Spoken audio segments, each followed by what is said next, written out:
Good afternoon, everyone. Welcome to the Full Throttle Sim Racing Grand Prix 90 here in beautiful virtual Austin, Texas at the Circuit of Americas. We're going to see some Cup cars take to the road course here tonight as it's going to expecting a great race here. We're already seeing some qualifying budging out to the field. Joshua Susi currently sitting on pole. We'll ride through with some drivers though as we'll get to the field here and just hang out here on qualifying for a few minutes. It looks like we've got about 4 minutes here left of 4 minutes left of qualifying here before we'll get to some racing. But it should be 40 laps here tonight. And yes, it is 40 laps, excuse me. And we'll see. Probably some excellent racing, Chris. We know how these road course racings get here, especially at Coda. It's a very wide track, a lot of opportunities to make passes. Not necessarily a track like Watkins Glen where you've got, the S's and a couple turns there to make some passes. This track very wide, an F1 Formula 1 grade circuit. Just, Max Verstappen's lost races here, won races here in this corner. So it's one of those tracks that it's going to translate to the Cup cars very well, especially these next generation Cup cars. We'll see how they'll manage for these drivers. As you see that 61 of Don DeGroot, he has already set a lap in fourth place of 2:16. So that might have been his throwaway lap, but I'm sure he was still wanting to improve on that, seeing as Susie sitting at a 2:13 as well. Right on board here with that number 3 car of Lucas Nilges, as we'll see him roll out in that 7th position, currently on qualifying at a 2:16, as he'll roll the corner here. Let's see if he will be able to improve his lap, coming through 17 and 18 here and jumping into turn 19, as this is a corner that can lose you a lot of lap time or gain you a lot of lap time, as you can run it out there to the apron. Not like Formula 1, they can use up all the track. As the Team Sparkle Unicorn, number 7, Lucas Nilges, he's going to come across the start-finish line here in just a moment. We'll see if he improves that lap time. He's currently sitting 8th.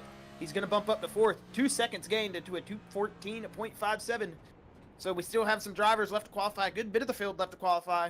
We know some drivers do like to start from the back here in the road course. We'll see if those drivers do qualify, and if they do, we'll hop on board with them. But so far, that Nilges number 3 machine going to be sitting P4. As we're right on board with Nick Cannon, and now we'll switch over to William Brown. He has not set a lap, so this should be his second lap. Yeah, it looks like he might have went off. If you do go off track or go off, a certain wide length of the track, if you use up too much, you will get your qualifying time cut. It's not like, you can just drive it completely off into the grass and get away with it. In qualifying time, it will cut your first lap or your second lap if you make mistakes like that still on these road courses. So that might have what happened to William Brown, as it says he's on his second lap, unless it's counting his out lap as his first lap.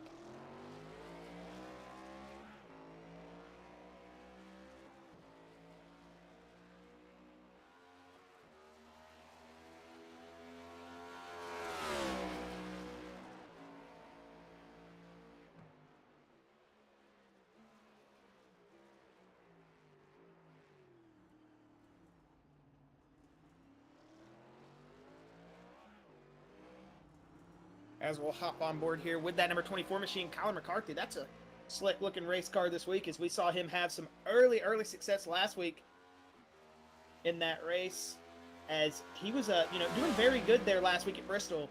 Just got caught up in that late race mess, as everybody seemed to get caught up in a little bit of a mess there at Bristol last week. But just, overall, I think Colin McCarthy could show some speed there on those smaller ovals. We'll see how he shows his speed, which all these drivers are a lot newer to us on these road courses. Chris, it looks like we got a new pole time. Kinbaum Jr., 2:13.56.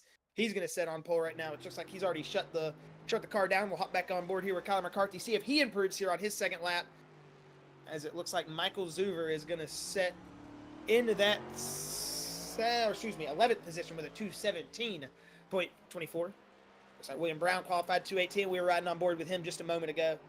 I don't know if Colin McCarthy, he's not going to make it to the end of this lap. 9 seconds left to go in the qualifying. Don't they give him, do they give him 20 seconds, or does it cut straight off? No, it cuts right off about now, and there you go. I didn't know if they got extra time anymore. It's been a minute since I've seen those road course qualifyings. I couldn't remember if it let you finish out the lap. But we'll go ahead and get on board here with your starting grid for the Full Throttle Sim Racing Grand Prix 90 here in beautiful virtual Austin, Texas, Circuit of the Americas. This is going to be awesome to see how these drivers get off into turn 1 here. Hopefully, unlike the real-life Truck Series race, we don't lose any rear axles, Chris. Hopefully, iRacing hasn't gotten smart and said, we're going to throw that in here tonight. With these drivers already having to do with the lesson, right, Chris? I think it's going to be a tough night for him already. Yeah, I will say one of the things about this track that I love is the fact that you get into a flow when you're driving on it. But that flow can really come up and bite you in the rear end in the long run. Like you can start feeling like, okay, I got this. I'm starting to figure out the track, and then the next thing you know, you're running out in turn 10, trying to catch yourself, in the dirt trap. So you're trying to not hit the wall. In qualifying, or practice, I did see a couple of drivers, just overextending it, running it into the wall. So we're gonna see if we can get, hopefully maybe keep it on the track a little bit. I know, with these road courses, it's just, I understand it. I'm not a road course guy myself, so it's just going to be a lot of fun to see how these road course guys handle it out here tonight. For sure, you do have very, very different drivers in the field. A lot of guys might have come from late models who drive in short tracks for some of these drivers. Some of these drivers actually came from racing, cup car, or the MX5 cup cars, I should say, over on the road side, and then built their road license, and then before they realized, man, maybe this oval stuff's kind of fun. So you've got drivers from all different disciplines when it comes to this oval racing. You'll see drivers here shine tonight. We're going to see some drivers here wish they didn't show up sometimes. I mean, it's how it is sometimes at these road courses. But, well, I'm sure overall it's going to be a great race. Should be locally enforced cautions only, so we shouldn't have to worry about, these massive stack-ups or anything, and having to run these horribly long caution laps. So other than that, we're going to get through your starting grid here in just a moment. We'll let all the drivers load in here. It seems like we still have about 11 drivers that haven't loaded in, so don't want to start going through the field without seeing some of these slick race cars. As it looks like, actually, they might be gridding. I think I just might not see some of them. All right, we'll go ahead and get through your starting grid here. It's rolling off pole. We're riding with that man right now. It'll be Ken Baum Jr. in that number 2 Toyota. As coming off P2 will be Joshua Susi in that number 81 Chevy. As you'll see, Kevin Click starting P3 here tonight in that number 25 Ford. Sitting to his outside in that 3 Toyota will be Lucas Nilges in that Toyota Camry. Bet Perigo, he's going to start in that P5 position on the inside lane, outside lane. As Nick Cannon in that 88, he had trouble last week at Bristol, but running good. He's going to start in that P6 position. Then starting in that P7 spot, you have David Smill Jr. P7. As here in, I was about to say all these drivers are getting super out of whack. All of it's getting a little, so I'll go ahead and take it over. So where were we at? We were in that 8th place. So in that 9th place position is going to be Don DeGroot, with 10th place going to Tyler McCarthy. Michael Zuber going to be in that 11th place with Tyler Isley in 12th. Sorry, trying to get it going here. Yeah, on these road courses, they get stacked up. Yeah, they get stacked up really much, and then it starts getting messed up. You got Bill Hells in that 13th position, Jeremy Zaveros in 14th, William Brown in 15th, Jaden Bingaman in 16th, Ryan Broderick in 17th, Briggs Swope in 18th. Steve Stripmatter is in 19th, Matthew Fitz in 20th, Charles Garrick 21st, Dylan Hastings 22nd, Carson Pittman 23rd, Adam Taylor 24th. You've got Jimmy Barr in 25th, William Hobart 26th, George Wood 27th, Stan Mayberry 28th, Shane Weldon Sr. 29th, Brian Plesser 30th. It's actually green flags out. As we're going to hit green flag racing here at the Circuit of Americas, as Ken Baum Jr. going to get a good start there on that inside lane. You're going to see him 4 wide as they come out in here, 3 wide, as it's going to be a big dive in there from Susi on that outside lane. He's going to roll it out to the outside. You're going to see that 25 of Kevin Click try to make up that inside lane, but as they come through the S's here for the first time tonight, this is where we're going to see the drivers really, really, really have to be careful on the steering wheel, as it'll get all sorts of crazy. As you see the drivers filing through, as we'll go back up here on board to the S's, it looks like Ken Baum Jr. might have clicked. There we go. He is back, as Kevin Click now will be in that 2nd place. He moved up 1 spot. Susi rolling turn 1 at the top of the hill. He went to the outside lane, and it kind of killed that momentum. As you see, Lucas Nilges, he's still in that 4th spot. Nick Cannon up a position. Brett Perigo, he dropped down to 6th position. David Smill Jr. still in 7th. Colin McCarthy up 2 positions in 8th. William Brown up 6 spots out of in that first lap, or in the middle of the first lap here in 9th spot. And then Ryan Broderick also up 6 spots in that 11th. Got a lot of off tracks going on. Charles Garrick looks like he might have an issue going on. He's dropped back a couple of positions now, falling back 7, 8 positions. I see Kip Easley, he's also falling back. So might have looks like William Brown crash. Got a lot of crashes going on here. See if we can keep up with what's going on. But we're going to go back up here in the front, see what's going on with Kevin Click, Ken Baum Jr. It looks like Ken Baum Jr. has got a little bit of a space between him and Kevin Click, but Lucas Nilge's coming.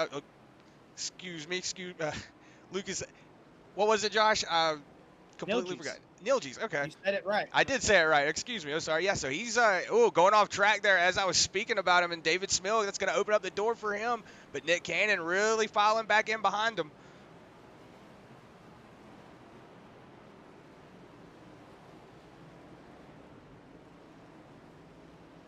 Whoa, as it looks like going around Michael Zuver. You see him getting really loose there. He's going to get it back under control. As Lucas Nilge's in that third position right now, we're on board with him as you see Ken Baum Jr. extending that lead just a little bit. Yeah, whoa, getting a little loose there. Coming out of turn 20, back down in the front stretches. They're going to be hitting the end of lap number 1 for the first time tonight. And on lap number 2, as you see Kevin Click going to try to drive up there, but he's already got a second and a 2-tenth gap there, that number 2 does. As Nilge's looks like he's back about 4 seconds. Oh, it looks like Briggs Swope might be around there coming out of turn 20 as you see all the drivers getting around him. Yeah, he's he's just going to lock it down there on the bottom. Yeah, just going to do the best thing you can do. Just lock it down and hope you can get around without messing anything up. Looks like he's going to get it going there. Going to go back up here on front with Kevin Click. Looks like he is starting to catch that number 2 car, Josh. Yeah, he's put that gap down to about 8 tenths as he's starting to catch him here through the tight sections. As up the hill in that right-hander, coming into turn 10 through turn 9, as you see that 27 to David Schmidt Jr. As this is a section you can really lose your car. Going over that hump there, throwing it over turn 10 down the hill, you can turn 9 into turn 10, the car will come loose and just get really light there over the top of the hill, especially with how awkward the shape of the track is there. So really big terrain differences and can just throw the race car all over the place. So good handling from all of our drivers so far up here in the lead pack, as Kevin Click is definitely starting to close that gap. As looks like Jeremy Zarfus is around. Yeah, it looks like he got her around. We'll see. There's a lot of stuff that's going on, so we're gonna see if we can try to catch everything that we can. But we're gonna try to keep up front with the drivers. See the battle that's going on up here. As you see that number 3 car, he is starting to look really good. He's starting to catch Kevin Click and Kevin Baum. He's starting to catch that, or he's starting to lose Kevin Click.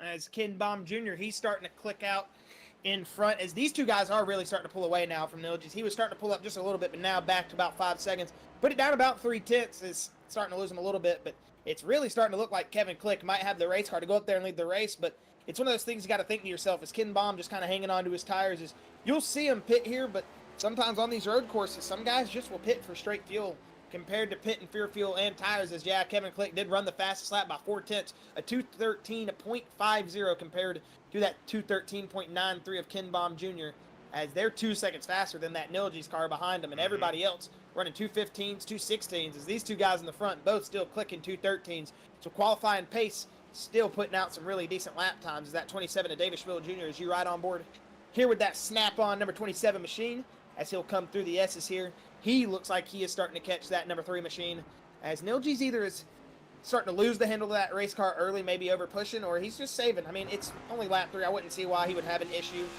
with his equipment so far. So probably just, trying to get back in that groove. Like you said earlier, Chris, these road courses really can be just a mental race more or less than anything. I mean, you could say that about any oval track, but these road courses, you're clicking a corner after corner after corner constantly, and every time you fumble the steering wheel or, miss your braking zone just a little bit and lock the tires up, it just clicks another little bit of doubt into your mind, and you just got to reset it and, really hope that you can just keep your head down, for your driver and just really keep digging, as it looks like Kevin Click is just going to hold that gap so far right now to about 1 second. He's gotten to 8 tenths, but it looks like Ken Baum Jr. is starting to get comfortable again and maybe extend that lead. As we will go through the field here, it looks like in P5, Nick Cannon is still hanging out.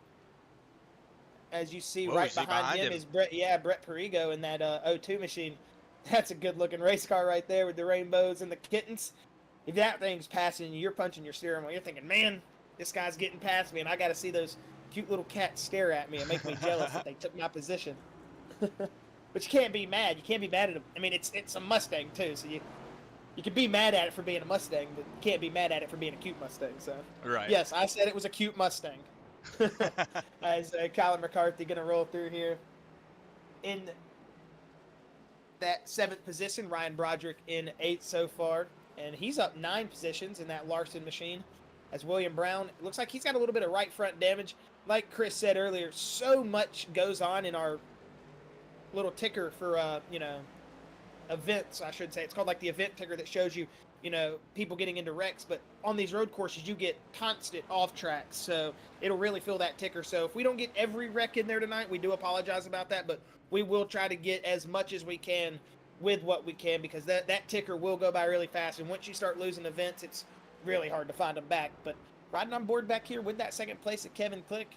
Chris, if you want to go through the rest of the field again here, we're more than welcome to. As it looks like we're starting to spread out here some through the middle of the pack, as it looks like our big gainer right now for the moment is Carson Pittman, up 12 spots in that 11th position. But riding on with William Hobart there, as you switch as soon as I say their name. But we'll look at Carson Pittman here for just a second, as he's behind that. Oh, looks like that 45 machine of Adam Taylor. He looks like he's already getting lapped. He might have had some issue early. As Susie, Yeah, Chris, I didn't even notice that. I didn't even notice that Susie. Yeah, I was he's about down to say 31 that. spots. Yeah, I was going to say that it looks like Adam Taylor came down pit lane. Stan Mayberry, Joshua Susie also came down pit lane. So they were sitting down there, got a couple of tires. Maybe they didn't make the start, and then they came out late. But I also see Robbie Weiss still sitting in the pits. He hasn't came out. But Carson Pittman looks like he's moving up. He went around William Brown there. Yeah, I'm wondering what happened to Susie. I didn't see he wrecked. He was in right up there in that starting pack. And then after the first lap, I have noticed he hasn't been around. So I wonder what happened to him. And it looks like he has dropped to that final position. Actually, I say that. Robbie Weiss, it says that he crashed Susie at one point. I was about to say Susie and David Mayberry Smil have both parked it in the garage, Chris, as I've seen. So, whoa, we got a big wreck going on back here. I missed what was going on just there. Let me see if I can go back and catch what just happened there. It looks like Brick Swope having a big issue. Whoa, you see the 57 big drive in there for the 68. Oh, that was a big drive in there. Oh, yeah, big accident there, too, as well, Chris. You hate to see that, but it's one of those things when you're racing in a pack like that at a road course, it can happen. And, Chris, look at the drivers moving up through the field right now. Yeah, Charles Gurrick, he's actually moving up a little bit. I see he had that. Some drivers come down pit road. Yeah, it looks like Adam Taylor is down pit road right now. Oh, that 45 machine has got some front end damage there going on. We'll go back up front here. See Kevin Click trying to fight Ken Baum Jr. He's still on that back bumper. But like we were saying, Lucas Nilgies, he's about an 8-second gap between him and Kevin Click now, but he's also got about a 3-second gap on David Smild, but right on that back bumper, Josh. Look at that, Nick Cannon all over it. Yeah, that 88 Toyota is really starting to put the pressure on that 27 machine of David Smild. We'll see if him and Brett Perigo are able to make the pass. It looks like they've both got, that pace, as you've been seeing that 02 Ford following that 88 for the past couple of laps. As behind them, Colin McCarthy is sitting a little bit farther back, about another 2 seconds back. So it looks like we've got a couple of cars around. I see Chad Engel went around. Let's see if we can catch what happened here.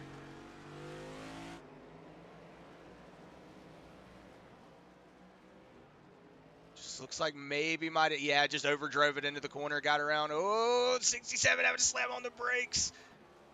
It looks like Brian Pressler just not able to go anywhere in that accident. He had to get on the brakes. Just a little bump, but hopefully it won't affect that car too much. As we're starting to get a race for the lead here, Chris, Kevin Click about 4 tenths. I say that, and then he's about 8 tenths. A big drive in from the 2 machine. And you'll see him run a little wide here. That should give the 25 a run up there. Yeah, about 4 tenths. And so he'll run to the outside here. Try to hit this first apex as you have to roll it to the outside corner. Hit the second apex. You got a big little drive through here. I say big little drive through. As you hit the gas there for a moment, instantly got to come off. A good drive out there from Ken Baum. He's using all the track. And like we said, these are stock cars. These are no Formula One cars. So you're allowed to use a lot more of that rumble strip, a lot more of that extended part of the track, and really get the power down. Whereas a Formula One car, you go over the white line, you're instantly getting, you know, a penalty, or you're getting black flag, whatever it may be. Black flag is the penalty, Josh, but you know what I mean. So it's one of those things of, with these stock cars like that, able to use up a lot more real estate. But with that wide turn in, Kevin Click's going to have a big drive in, Chris. We got to race for the lead. Yeah, going back up here on front. Whoa, look at that. Ken Baum Jr., he's getting past. Ken Click going to move, Kevin Click, excuse me, going to move up into the front. Is Kevin Click going to take over here through the S's as they're going to drive up into turn 7, turn 8, and turn 9. As you'll see that 25 machine really starting to roll the corner. Looks like a lot faster in the center. As number 2, though, coming around here in 9 and 10, he's saying, nope. Ken Baum Jr. said, I'm going to reel him back in right here. He's going to try to make his move down here into turn 11, as we'll see if he can make this big braking zone, and possibly, nope, he's not really going to go for it. I bet you he's wishing that they had DRS like a Formula One car, open up that rear wing and say, hey, give me a little bit more speed. But he's going to get this draft here down the back straightaway. 5/10 off, but I don't know if he's going to pull up to that back bumper all the way, but he should get a really good run here. He could make the pass, possibly. We'll just have to see if he got the power down, but it doesn't look like he was able to get the power down all the way. That looks like, yeah, Kevin Click is still going to hold that lead so far. So new leader at the moment, lap 6, will be Kevin Click, but we'll see how long Kevin Click's going to be able to hold on to that lead. Yeah, it looks like they're starting to just leave everybody. I see David Smill Jr., he's having a little bit of an issue, having to... Whoa, Borrego, big drive in there. He's going to hop the curb. Yeah, I was going to say, maybe David Smill was actually getting on the brakes there, and that 02 just could not hit that corner the right way. You know, you had to see him get on the brakes there. It looked like Smill was going too slow, and then I realized Borrego was just going too fast. Yeah, that's pretty much how it was. I saw it, and I was like, whoa. Is he slowing down and letting him by? And then all of a sudden, I saw him turning really far inside. I was like, oh, no, he's about to wreck. So, a good save there from the 02, good save from the 27 to be aware of that situation around him. But those guys kept it rolling. No harm, no foul.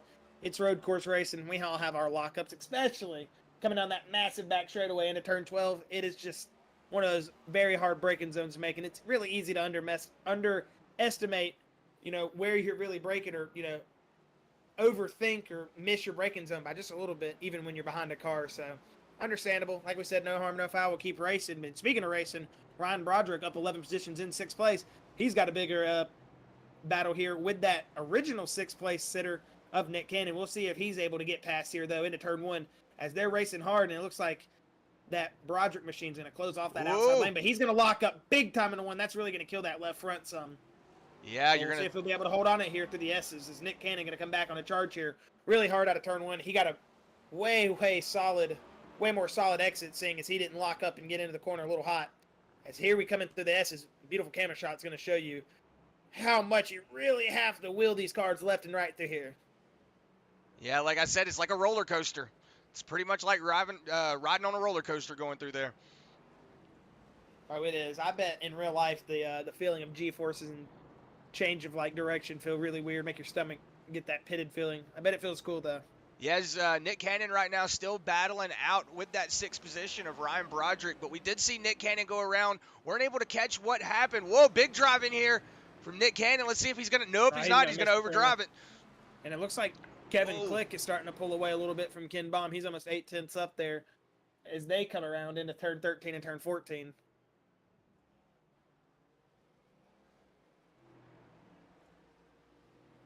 Down the back straightaway, we'll run on board here with Nick Cannon, as it looks like Carson Pittman making up another position. He's our biggest gainer so far in the field, Chris. Up 16 positions, that number 4 machine, and I think he has a little bit of left side damage, if I'm not mistaken. I could be thinking of another car, though. I want to say he might have some damage, though. Nope, he does not. No, it looks like he's clean on that left side. Looks like the 5 might have a little bit of damage. Big lock up there for the 4. No, he doesn't either. Pittman having to get on the brakes there. It's going to open up the door for Nick Cannon. Let's see if he can capitalize on it. I was going to say, he's going to get an opportunity, but it's really hard to make these passes stick in through this section. As long as the driver in front is not wrecking the car, it's going to be really hard to make the pass here. And, you know, if you're a lot faster, obviously, through the apex or through the center of the corner exit, and, you know, they're kind of pity-pattying on the gas pedal, it's going to be a lot easier to pass, but it seems even here back in the 8th, 7th, 9th position, these guys are racing really hard, Chris. Is Carson Pittman going to take the pass on Broderick? Cannon going to get the opportunity to scoot back up there into 7th. But Carson Pittman, man, he's looking like a man on a mission. Whoa, big moment there for William Brown. I think he might have just hit that inside wall. Looks like a little bit more front damage to the right. Nah, Yeah, he might have just hit the brakes. I saw tire marks, but I don't know if he hit the wall. we'll Now, see looks if like that damage was already there. We'll see. we'll see if we can go back here and see what happened to that non-machine getting on the brakes there. Oh, Oh just yeah, he just got around. rear end just got around on him. I think that's a lot of what we're seeing go on. I see Shane Weldon Sr. just jumped to pits. Unfortunate for him. Must not be having a good night in that machine. Oh, I see Robbie Bice just crashed as well. See if we can ride on board here with Robbie Bice, see what happened to him.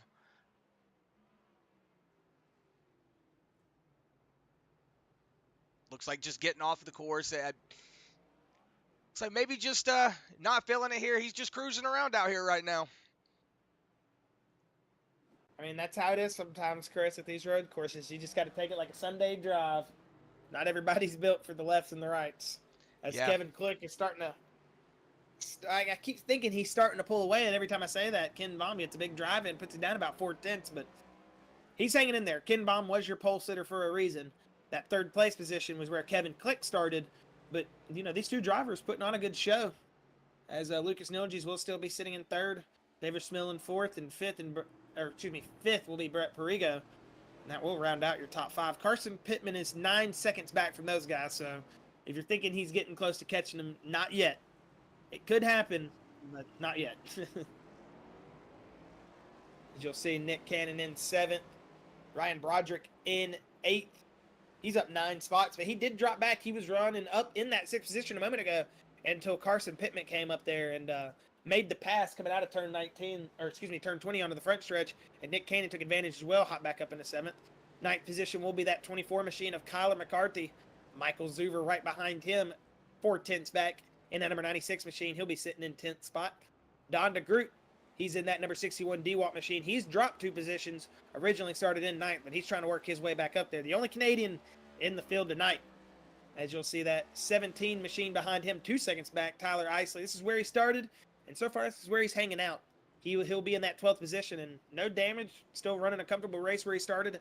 Isley could have a good top 10 finish here if he just keeps the nose of that race car clean. Kip Easley in 8th position, 13th position in that 8 machine. He's down 5 spots as he looks like he is just trying to get back into a rhythm and hopefully get this race back under control. Behind him, 5 seconds back will be Jimmy Barr, but he's up 11 spots. You would think, hey man, he's up 11 spots, but then look at that front end. It's gonna be a fun night for him. But hey, at least he's getting free cooling, Chris. Yeah. Sitting in 15th will be Dylan Hastings, up 7 spots. Right behind him is that 69 machine of Matthew Fitz. I was told to say a joke about him because he's driving a Joey Logano machine, or Joey Logano style livery. So, haha, Matthew Fitz, you're driving a Joey Logano livery. So, yeah, we'll go back into 17th position, William Hovert. He'll be rolling in that 13th Toyota in that 17th position. Bill Hayes down 5 spots in 18th. Jaden Bingaman in 19th position. He was rolling good last week, but might not be a road course driver this week, Chris. I know Coda can reach out and grab you. It's one of those tracks that, man, you just want to get off of sometimes.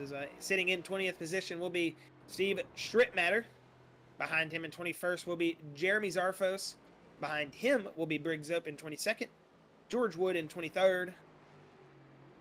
Brian Presser in 24th. Gurick in 25th. Engel in 26th. And Chris, if you want to go ahead and hop back up there on board with the leaders, because Chris Lynn and Andrew May will round out your field in that 27th and 28th position. And Chris, I think I can start to say it. Maybe Kevin Click pulling a little bit of gap here. Almost a second now. But we'll see if he's able to get turn 1 down. So it looks like he's going to have a decent turn 1. But, man, Ken Baum is still putting a good bit of pressure on that number 25 machine here all the way at lap 10 of the race. Yeah, as it looks like he's trying to keep on that back bumper. Ken Baum is of Kevin Click. He's able to stay back there, but through these S's, we'll see. Up this right-hander here, it gets really squirrely, and then you have to get on the brakes there just in that left-hander, and it can get out from under you. So these drivers, man, like you were saying, Josh, some drivers just aren't cut out for that left and rights. But we're seeing Ken Baum Jr. still stay on that back bumper of Kevin Click. We're going to go back here and see how everybody else is going on. We see David Smill looks like he is trying to catch that number 3 of Lucas Nilges. He's not able, maybe about 5 seconds off of him, but he's staying about 5 I seconds was gonna off. say they've been putting a little bit of time on him. It's like I said, it's difficult, especially when you got Perigo breathing up your back bumper like that. He's been battling that Smill machine, really trying to pass him, and it looks like he might get it done here, Chris. Into Big turn drive 11. in. But Smill's going to have a good drive in back on the inside. This is going to be a race down the back straightaway. Stay on this. Yeah, we're going to watch this battle here. Whoa, side by side. You really don't notice that terrain or that elevation change until you really see it from these different camera views. Yeah, you're this is going to be a big drive in from the O2. We know he's had trouble here locking up the night once before, and he's going to do it again. Here comes the 27 machine, David Smill. This is still going to be a 2-wide battle. Yeah, let's drive it back to the inside here again. Smill. Oh, man. Could have put a credit card in between those bumpers right there. Big crossover there.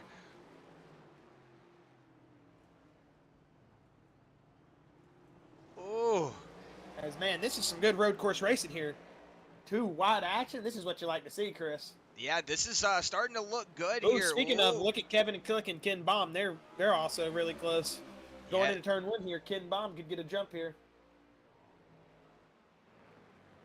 We'll see how Kevin Click does under the pressure now of 2/10 compared to the 8/10 difference as he was rolling into turn 1 last time. Is, man, Ken Baum just comes wheeling that thing out of turn 1 like he said, "Hey, buddy, watch out. This is about to be my turn to get back up there in the lead." I mean, he is hauling the mail, both of these guys, but definitely Ken Baum Jr. He is on a mission right now to get that lead back. That car looks fast.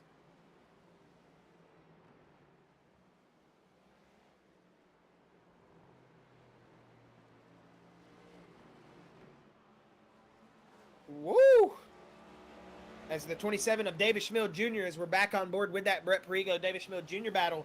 As coming through the S's here, we'll see if Smill or Perigo can try to create something to stop this battle from being so tight. I mean, and when you're one of those drivers, you're thinking, come on, man, just give me one break, If you're Perigo, you're thinking, man, just let him run wide or get loose. Let me just get that easy pass, or let me just get by him so I don't have to keep working and keep, because when you do race like this, you lose a lot of time, and they were starting to catch Nilges, but now 6.6 tenths. So it's like they're getting really far back there. They've almost lost a full second since we mentioned that they were catching them. But you see a good drive in there from Perigo. We'll see if he's able to get up. Looks like Smill's just, even though with the lockup of Smill, still going to get a good exit there on the corner.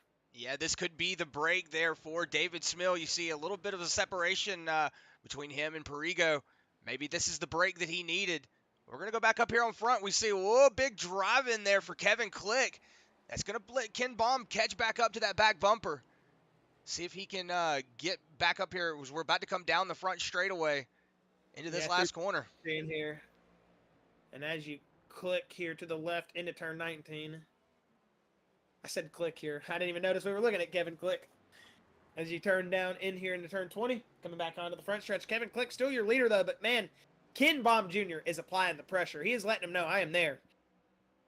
I mean, you can't really get much more in the back mirror than this. I mean, he's trying his best, but it looks like Kevin Click just in the second part of the track might be a little bit faster, but here in this first section, it looks like Ken Baum Jr., he's going to drive over the sausage curb. That's really going to kill his corner exit.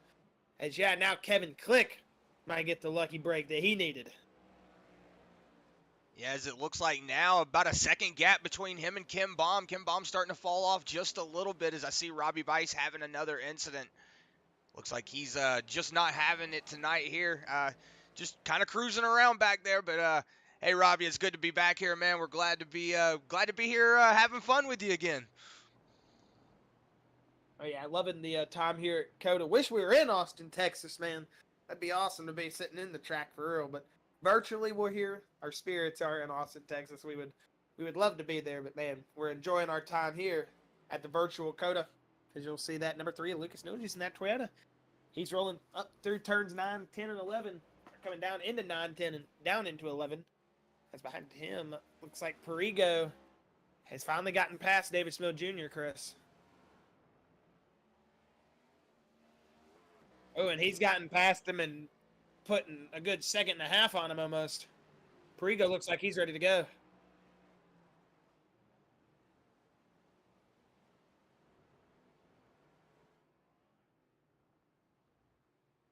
Yeah, Josh. It's like just noticed. Got a couple of drivers going off. If you see them going straight, it's whenever I click on them, it says that they're crashed. But sometimes it'll be because they drive off the track. So like I just switched back there to Matthew Fitz because it said that he had crashed, but he was driving straight. So I'm thinking that's might be what it is. I know SDK on these road courses, man, it's really crazy to sit Oh here and yeah, the with the event ticker is yeah, insane. with the event ticker is basically like a slot machine. It's just all kinds of lights and flashing whistles and stuff. It just keeps going and going and going. You're gonna, because every little tire drop, even if it looks like the driver's on the track and running the line fine, if in iRacing it says off, it's gonna show you as an off. And like Chris says, when it shows it as an off in SDK, it picks it up as crash. So just one of those things. There's sometimes we might switch back to a replay thinking the drivers had a big moment, but in reality they've just kind of went off track a little bit. So if that does happen, do apologize. But Whoa, just William try to Brown keep this off. on. Whoa, yeah, but that is actually an accident. Yeah, that William is an Brown looked actual like he accident. might have missed the corner here coming down into turn 12. Yeah, we'll go back on board here with him and see what happened with that number 9 machine. Oh, getting on the brakes there. Just, maybe just going way too fast. He was like, oh, maybe I can catch it. He did catch it, though.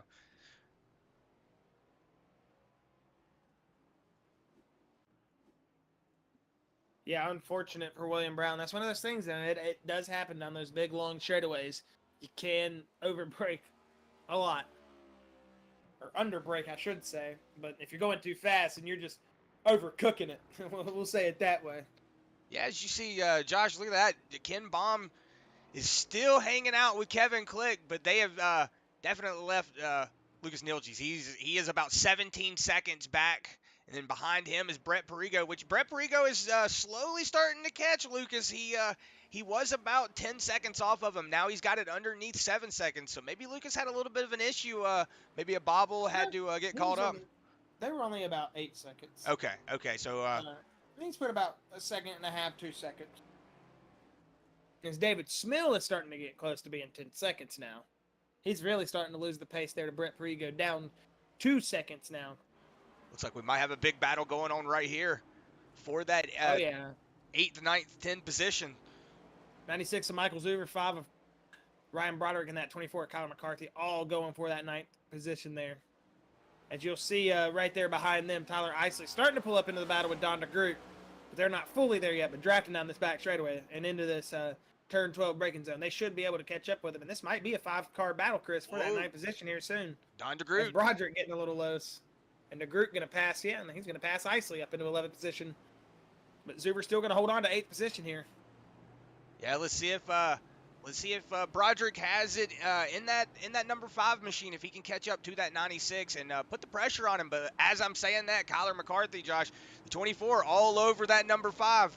So it's one of those things is, you're trying your best to put as much pressure on that driver in front of him to get him to just mess up, just to overdrive that corner just a little bit. Because if you can just get him to mess up, you can, you make up 2/10, 3/10. That's a lot of time on the track. You hear 1/10, 2/10. You're like, oh, that's not a lot of time. But when it comes to track time, that is about a mile. Or at least it feels like a mile. Oh yeah, it can for sure feel like forever on these road courses, especially when you're starting to get into the tire zone that they're in right now. You're starting to lose a little bit of that grip. We're 14 laps here. I'm assuming we might see some stops here within, I wouldn't say the next lap or so, but I would maybe a handful of laps here. We could start seeing some pit stops. Yeah, as you're seeing the leaders start to come up on that lap traffic up in front of them, I want to say that is the number 32 of Chris Lynn. It is the 32 of Chris Lynn and Chad Eagle. Whoa, big drive out there for Chad Eagle. Yeah, he might have had to do that, though, to miss that 32 machine. Yeah, you saw a big drive in there. Maybe the 32 getting on the brakes, 35 not able to anticipate that braking zone. Had to take that wide turn, but you see Kevin Click now on that back bumper. You see the 35 just going to say, hey, man, I'm just going to let you go. Yeah, Chad Hingle going to hop up out of the way there as Kevin Click and Ken. Oh, was that Click that went wide? Oh, no, that was a lap car. Man, that confused me there for a second. That was a 32 machine. I thought we were seeing Kevin Click go wide. Yeah, as you see, the leader's now going to get around that 35 and 32 of Chris Lynn and Chad Eagle. Coming to lap 15, like you said, Josh. Like I'm starting to wonder when the pit stops are going to happen. When this 25 machine, when this 2 machine going to come down pit lane, put some fresh tires on it. I don't think, like they've been kind of on the track, not going off the track, not really looks like, getting fishtaily or anything like that. So they've been able to keep the cars underneath them. Their tires might still be good. So I'm wondering if they Well, might I come know. down around lap 20. I was gonna say, I know with some of these road courses, Chris, the tire deg can be horrible, or a lot of the times in these cup cars, it seems like it's not that bad, like you said. So I would expect somewhere in the 20s, if not lap 20, somewhere in the 20s for sure. But maybe just, if the way it's looking, and I've been kind of thinking these last couple laps, seeing as nobody's been pitting, they might just honestly try to just split it in half, 20 and go 21, 20. Honestly, yeah, Maybe somebody coming down at 19. if it was If me, they can make it to 20, they're just going to split it in half, I'm assuming. yeah, if it was me, I would see how much time, I was losing to the car in front of me, how much time I was losing to the car behind me, and then, go from there and go, okay, the leader's about, X amount of seconds up, so, am I going to come down? Or if I'm the leaders, okay, I see the guy behind me, like with Kevin Click, he's got Ken Baum behind him, when's Ken Baum going to come down? Is he going to wait until Kevin Click comes down? So it becomes whoa, big drive out there from the 25, but still keeping it on the track, and maybe just overextending that corner a little bit, trying to keep it from getting out from under him. But Ken Baum's still in the back of him. But like I was saying, Josh, you're going to see if maybe these drivers are going to come down pit lane, and It's they're, almost like they're going it's to almost judge like them. it's almost like it's a race within the race. Yeah. You kind of got to judge who's going to come down pit road first. And with only being 8 tenths down, Ken Baum could undercut by a lap, and he could really take advantage of that. I mean, the undercut is very strong on a road course like Kodak, especially if you have a good outlap. If you have an excellent outlap, you're almost guaranteed to take the position here if you're Ken Baum Jr. So we'll see if he does try to undercut. If they are splitting into half, obviously he would come down at 19. We'll see. Though that's just a wild card guess there. I wouldn't depend on that guess though. As you'll see, Michael Zuber still holding on to that 8th position up in front of Ryan Broderick. As Ryan Broderick still with that Kyler McCarthy and Tyler Eisen machine behind him, still trying to chase down that 96 of Michael Zuber in that 8th position. As he's still just, like we said, holding on there 3 positions up from where he started in that 11th spot. In that Ford Mustang, holding down in that 8th spot, as it looks like Kyler McCarthy is going to try to remake a run here at Ryan Broderick, Chris. Yeah, I've been thinking, when is I've been watching the ticker, and I've been watching these guys, they haven't really got a lot of distance between them, so I'm starting to wonder if some of these guys are just kind of holding back. A lot of them could be holding back. We don't know how much fuel is left in these cars. I would assume that we're going to be coming down the pits here before too long. As I see, it looks like George Wood in that 68 machine going off track. It looks like he's got it back under control, though. We're going to go back up here on board. Watch this battle going on between Nick Cannon and Carson Pittman. It's going through the S's here. It looks like Nick Cannon's still all over the back bumper of that Ford machine of Carson Pittman. Is back behind him. Oh, I'm surprised these guys are still racing as hard as they are too. When you get into those packs, Chris, like that, sometimes it's very easy. Like you see how Zuber's starting to pull away from Broderick. It's a little bit more like a cheat code. I mean, when you got a guy just right behind you like Ken Baum Jr., it's really hard to stick, or like Kevin Click's got Ken Baum Jr., it's really hard to get away from him. But when you're someone like in Michael Zuber's position, whereas he's got Broderick, McCarthy, Isley, they're all kind of in their own pocket together, it can be a little bit easier to pull away from 2 to 3 cars, but pulling away from just one behind you, it's a little bit harder than that. As you see, it looks like Nick Cannon going to get a good drive through 11, and as we get down here into 12 down the back straightaway, he's going to put himself in the position here into 12 to make the pass. Big drive in from both drivers. We're still going to see 2 wide as they go into 13 here. Yeah, we're going to see if Nick Cannon can take that outside lane. Ooh, getting a little squirrely there coming out. But Nick Cannon doing a good job keeping that car underneath him. Oh, you see it there, just getting a little squirrely coming out of there. That Ford machine. Carson Pittman, whoa, going on that inside lane, whoa, going out, running it really wide there. You're going to see Carson Pittman getting around him. Carson Pittman's still going to hold on to that 6th position, but Nick Cannon's going to say, not that easily. It's coming into turn 20 here. This could be a definite moment to take a pass here on the front straightaway into turn 1. Whoa! Did you see the Whoa, 35 yeah. there? Chad Eagle 35 around. with Chad Engle around. Chad Eagle still. Now he's getting it underneath him. Here. Yeah, Uncle he's gonna Zuber and Ryan Broderick can come in. He's starting to pull up on him. As we'll hop back up here on your leaders here with just a moment. Here at lap 17, your leader still Kevin Click, as he's going to turn it here into turn 11. He's not going to hit the apex all the way. That is going to give Kim Bond Jr. the driving through the center of the corner. But he's still going to get a decent little exit as Kevin Click. We'll see if Ken Baum can use some of that draft here to suck up to this back bumper just a little bit as they shoot it down here to turn 12. And maybe on this second half part of the track, try to get something going here to possibly retake the lead of this race. Yeah, maybe Ken Baum's just cruising back here right now, Josh. You know, he was the leader for a majority of the race, and then Kevin Click got in front of him. Look at Brett Perigo, Chris. Look where he's at compared to Nilges. Uh-oh, he's about a second off from him. A second and 2/10. Last time we checked in on Perigo and that 3 machine, he was 8 seconds back, Chris. Brett Perigo has made up 7 seconds of time, and now almost made up that full 8. He is right there in striking distance of Lucas Nilges. We'll see if that 3 machine is, yeah. I was about to say it. The pressure might be starting to get to him, or those tires are starting to get to him.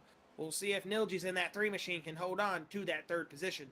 Yeah, you know, we're seeing it here. You know, Nilges, he's having a little bit of issues with these tires. Maybe these drivers are not they're not wanting to come down pit lane. You know, maybe they're like, okay, I haven't heard that the leaders have pitted. You know, I haven't heard that anybody's coming down pit lane. You know, like in the lead pack.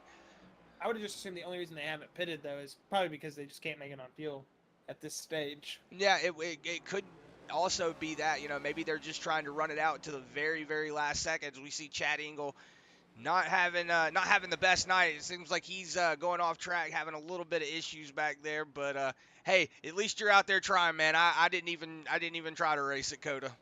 I can't. Like Perigo's gonna get around Nilges. Nope, that's just it clicking. My bad. Sometimes when you go in the lapped cars back there in the farther back of the pack, my SDK will flip backwards. So I do apologize about that. I thought he passed him. It did click him past though on my SDK for a second, so I thought he passed him. But he is starting to get in to that distance. We said striking distance. This is more in striking distance. This is getting out and letting him know, hey, I'm here, buddy. Patting him on the back and saying, let me get by there. That's 3/10 now. Brett Perigo is really driving the wheels off that 02 Ford Mustang. They're riding on board here with Lucas Nilges. He's gonna have to. Whoa! As you see, Perigo getting a little loose back there. We're gonna have to see if these guys can keep these, like you said, Josh. We're gonna have to see if these guys can keep these cars underneath them, because these tires are probably starting to be like driving on what we used to call marshmallows. It just feels like, no matter how much you turn, no matter what you do, the car just doesn't want to do anything. It just kind of wants to be there. Yeah, it's almost like you're just floating across the track. Mm-hmm. The car's driving you, and you're just along for the ride. You have control over the gas pedal and the brake. Other than that, it's got control over everything else. And heck, the gas pedal and the brake don't work too good when the tires are just not wanting to function. But man, big drive in there from Ken Baum, as it looks like he's going to lose it on corner exit a little bit. But he put it down to 8/10, now back to his second. But he's still trying, Chris. Coming to lap 19. We'll see if we'll start seeing some hands wave out the window, or pit crews calling down to their drivers saying, all right, this next time, bye. Yeah, as Nilges still has Perigo all over that back bumper.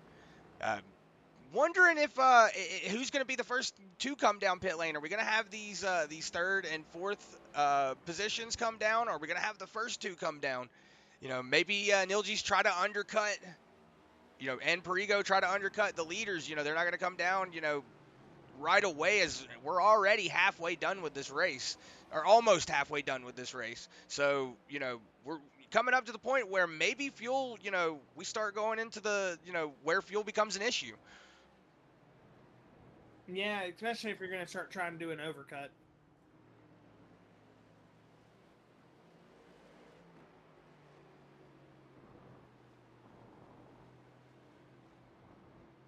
It looks like Kevin Click, though, is starting to, I say that, 2/10 down the on Ken Bond's gap. I mean, every time I think Kevin Click's going to start pulling away, Ken Bond Jr. starts coming back up. As we say that, Josh, the first pit laners, first people coming down pit lane, Kip easily coming down. Say Andrew May also right behind him coming down pit lane. But Kip Easley, he's going to be the first one to come down. See if he makes an undercut here.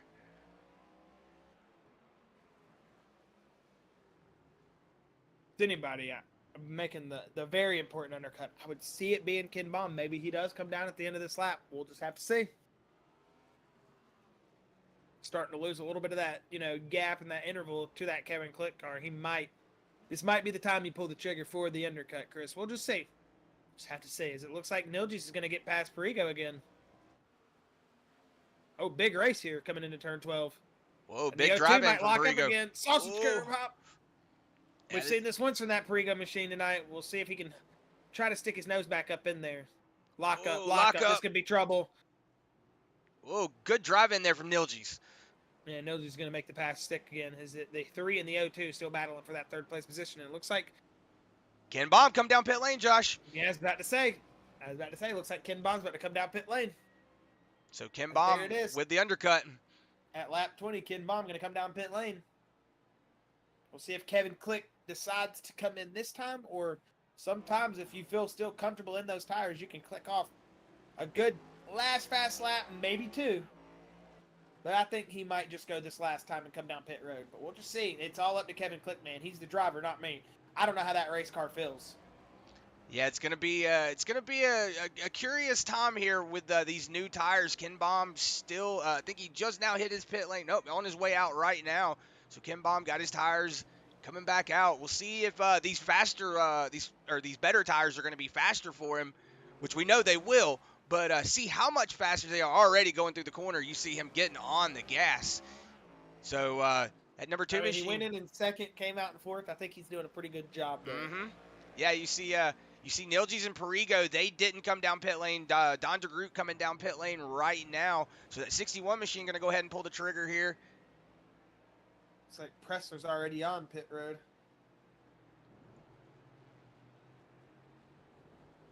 Pressler leaving pit road. Let's go back up here on board here with Kevin Click. See what's going on here with this 25 machine. He's about 28. He's got a 28-second gap on him and that second place position of Nilgis right now. But we're going to go on board here with Nilgis. See Perigo still on that inside door panel. Oh, this is just a really good battle here for that second and third position. Do you think the O2 has that big exit, that big swing wide exit again? I don't know. After, I would try it a couple of times, see how it goes, but he wasn't really. Whoa, Don DeGroot looks like. He got it slowed down really good this looks time. like Don DeGroot around. DeGroot's around in turn 1. Yeah, those cold tires probably not reacting how he was expecting them to. Chatter you across the track, man. It feels so weird when you're chattering like that. Oh, looks like Nilgis is still going to hold it down. Yeah, he's going to be holding that second position. You see Perigo right behind him, though. Still knocking on that door saying, hey, man, I'm still here. I'm waiting on you to go down pit lane so I can go down pit lane with you. Is Kevin Click going to? I don't think he's going to come down this time. No, I was about to say, he's already into turn 1, I'm pretty sure. What about Nilgis and Perigo? They were in position to come down pit road, but it looks like they're both going to skip it this time as well. So we'll see how this is going to work out for Ken Bond Jr., Chris. I mean, it's one of those things you hope these guys pit at lap 21. Now that you're hitting lap 22, you're thinking, all right. Well, we'll see, as it looks like that 27 of David Schmill Jr., he's going to come down pit road this time on lap number 21.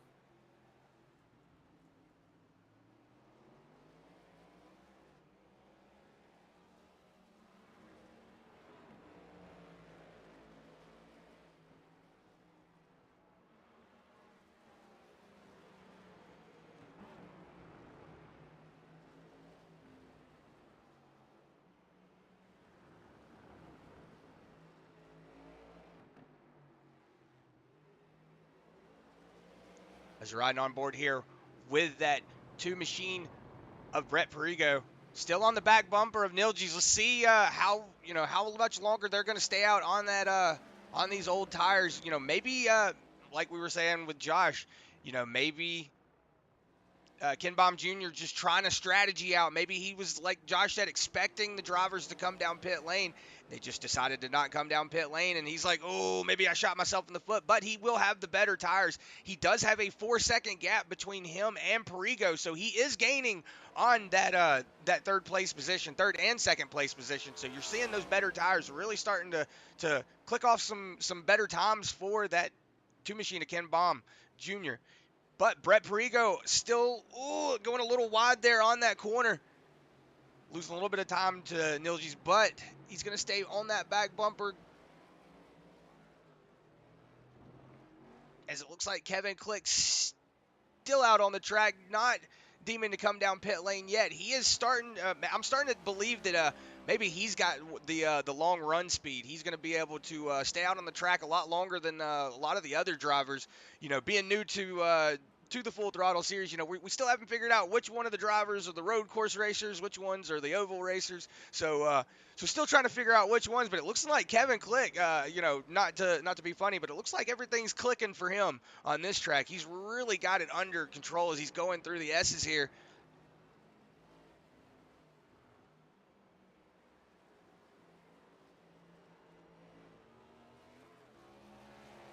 Riding on board here with Ken Baum Jr. It looks like Brett Perigo coming down pit lane. It's like Brett Perigo, Carson Pittman also down pit lane. Nick Cannon going to move himself up into that 4th position. We're going to see maybe if Brett Perigo is going to try to get, he sees that Ken Baum Jr. is making up good time on those tires. See if maybe he's like, all right, I'm going to go down and get those tires so I can make up that time too, as he's already 5 seconds off of that 3 machine of Nilji. So he's really starting to make up a good time to that 2nd place position. But once he comes down pit lane, he's going to have to put down the time to be able to catch up with Kevin Click.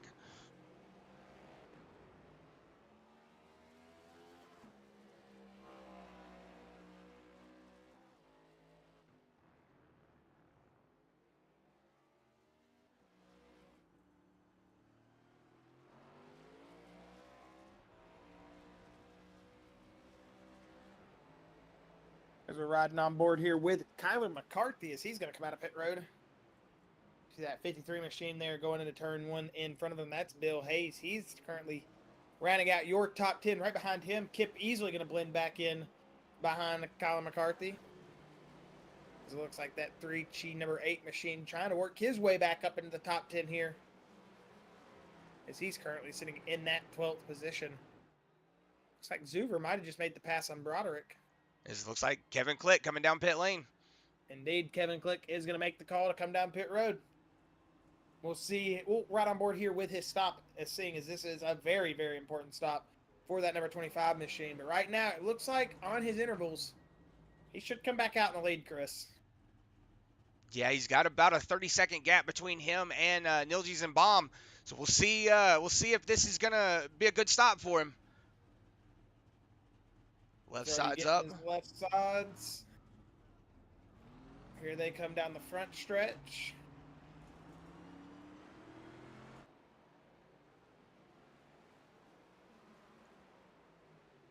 Nilji's is right there, but I don't think he's going to make the pass stick. Wait, where did...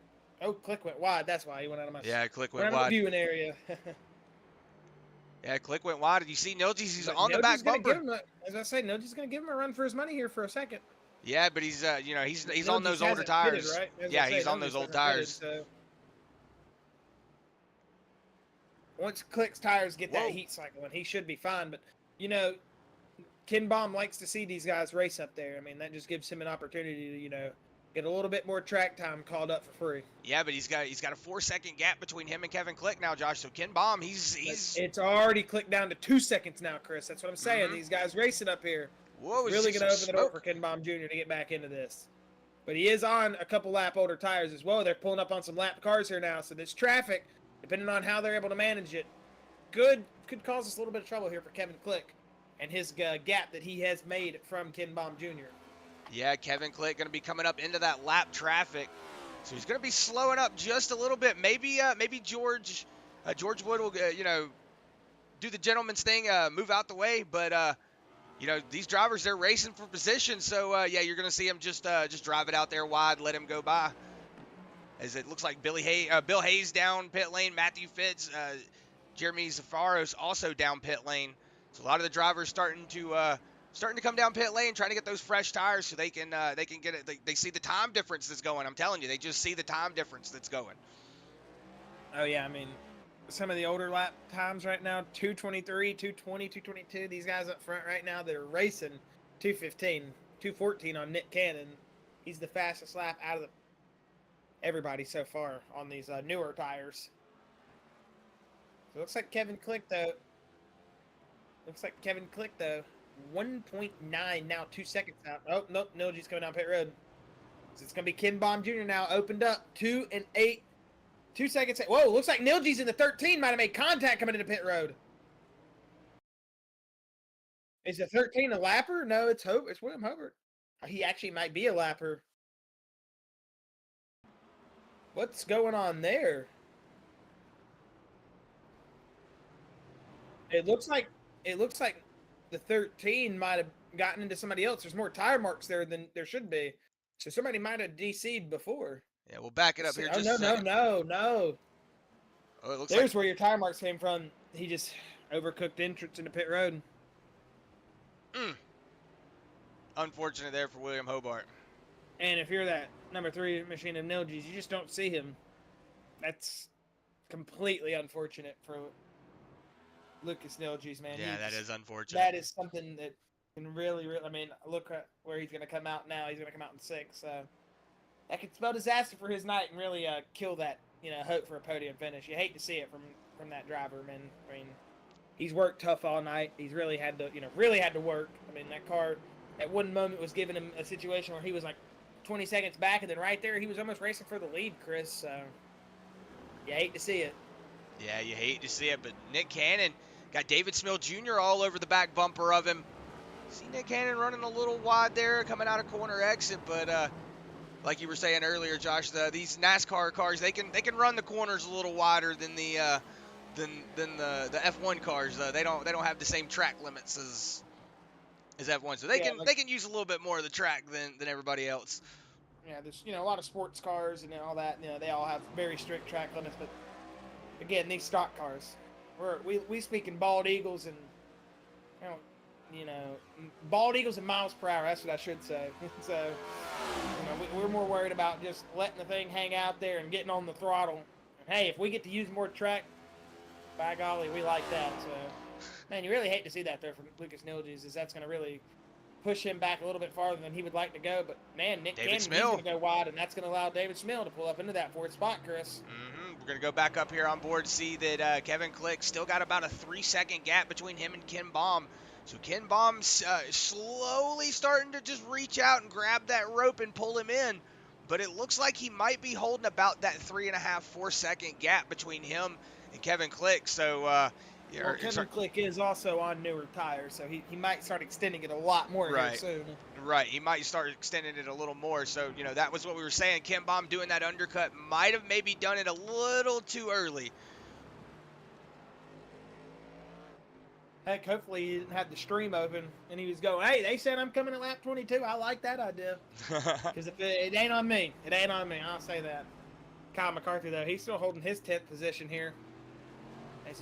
You're one of those drivers that don't really like road courses, and you're in the top 10, you are more than happy right now. That's all I got to say. Yeah, you could sit and say, oh, well, first place is where you want to be. Well, on a road course, 5th place is first place to me. Oh, yeah. 5th place is first place to me. I'm not a road courser. Anywhere with a 0 times is a win for me on a road course. Exactly. If I can get away with at least, a 4 times, 6 times with, maybe a couple of off tracks, I'll be happy with that. But, I'm seeing a lot of off tracks here. So not everybody's abiding to that. Oh, yeah, it definitely does happen. We've said it plenty of times here tonight. These cars are not the easiest to maintain on road courses with these newer model cup cars. I mean, obviously they've made the necessary changes to make them handle better on road courses with this current generation, but still, it is a handful. They don't want to make it a cheat code, right? Then it wouldn't be fun.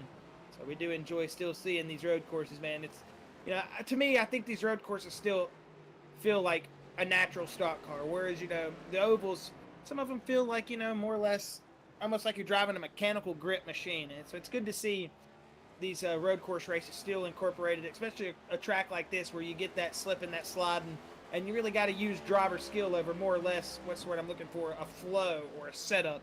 It's more or less about the driver behind the wheel and not all 100% about the setup. Setups are important, but you can have a good setup and a great driver and get really far, or you can have a great driver and an okay setup and you can still get even better positions out of that. So it's just one of those things. A great driver is really, really needed on a road course, and it looks like Kevin Click is saying he's going to be that driver here tonight with that 4-second interval he's got to Ken Bob Jr. Yeah, right now we're seeing it. Yeah, it's about a 4.7-second interval, which right now I would say it's almost about a 6-second interval.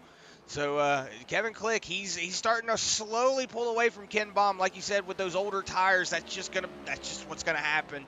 You might think, oh, it's only 3-lap old tires, but on a track like this, you're really cooking those tires whenever you're going through the corner. As I say that, you see the 27. I was about to say, as you see it, the 27 locking up there. And that's gonna give Nick Cannon the chance here, just a little bit of a door opening to possibly take this position and work his way up into that 4th spot. As you'll see him come to the S's here, it's going to be a close little battle coming out of turn 6 and 7. Looks like they're pulling up on a lap car as well, so if they pull up on this lap car, depending on if he's able to get out of the way, I know sometimes it's hard to get out of the way here in certain corners, but it looks like they're going to catch him here at 9 and 10, and that looks like actually Robbie Bice too as well, so I think they're going to be able to get by Robbie pretty easily. He's not going to give him no fuss here. Yeah, I know. I was talking to Robbie earlier, and I know he was saying he just wants to get done with this. He's like me. He just hates these road courses. Doesn't want to have anything to do with them. Yeah, that 28 going to hang it out there on the outside. But right on board here with Nick Cannon for just a moment, as this is going to be a fun little ride. You'll really get to see what you see from the drivers, not necessarily from the cockpit, but from this hood view. I mean, you do get to see it's the braking zone, kind of hard to spot. And the next thing you know, here in just a few moments, you're on it. And then, you're really having to hope you can get this car slowed down, downshifting all the way, probably I would assume, into second as you roll here into that left-hander. And that 27 of David Schmill still doing a good job to hold on to that lead, even though he had that massive moment there coming into turn 1 earlier in the lap. As they roll it through here, Nick Cannon's going to try his best as you look behind that David Schmill machine. And now as you look at that number 88 of Nick Cannon, it's 2 different completely corner entries there. And you can see that David Schmill definitely had the better corner entry there.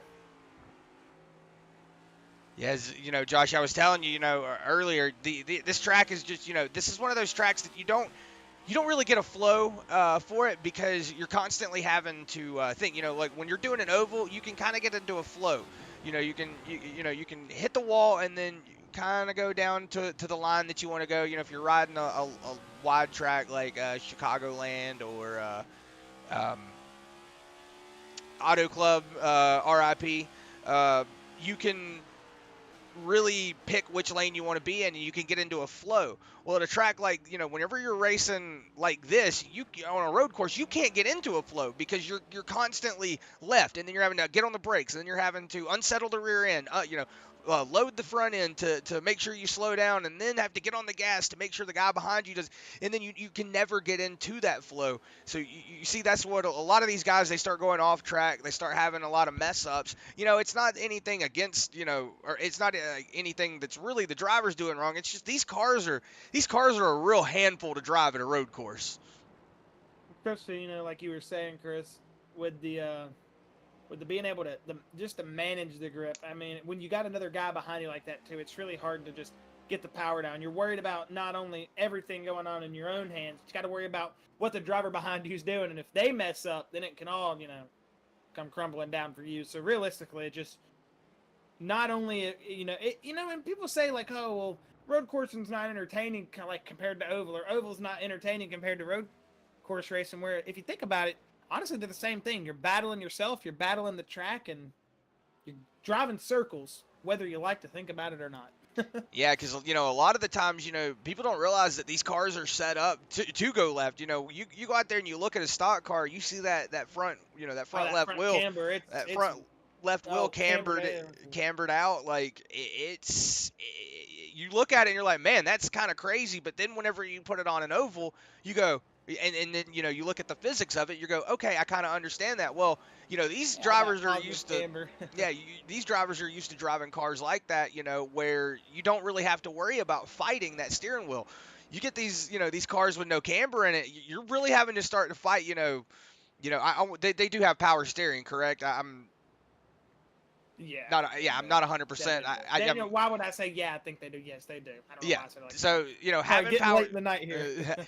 having power steering that helps with that turning, but it could also hurt you. You could overturn just a little too much, and then get on the gas, and the next thing you know, you're spinning out in the corner. That's what a lot of that's what happens to a lot of these drivers. That's why we were saying like right now I see a lot of went off tracks, came back on tracks, went off tracks, came back on tracks. That's a lot of what happens. You try to get, as you see the two machine diving it down on the inside of Matthew Fitz.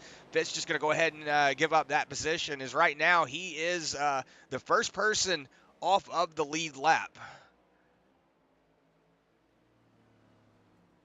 As it looks like we've only got 11 cars on the lead lap. Like you said, Matthew Fitz, the first car off the lead lap. As Kevin Click, he's still, no pun intended, clicking off the laps here. As it looks like we've got 13, or excuse me, like 12 and a half to go. As when they Oh, think as I see this smoke. time, it will be 12 to go. Yeah, it looks like we do have a little bit of smoke there. Either somebody's wrecked or they've got a barbecue going down here. And if it's a barbecue and I'm not invited, I'm a little bit genuinely offended. Yeah, I was going to say, if you're going to have a barbecue, you better invite me. As you see, Brett Perigo, he's going to be in that third position. He's about 30 seconds off of that Ken Baum Jr. So, excuse me, the first and second position is just kind of left everybody else behind.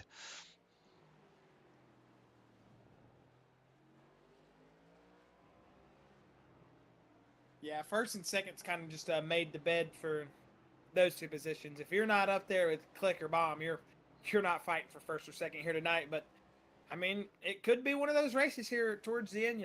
Anything could happen. Click could get loose.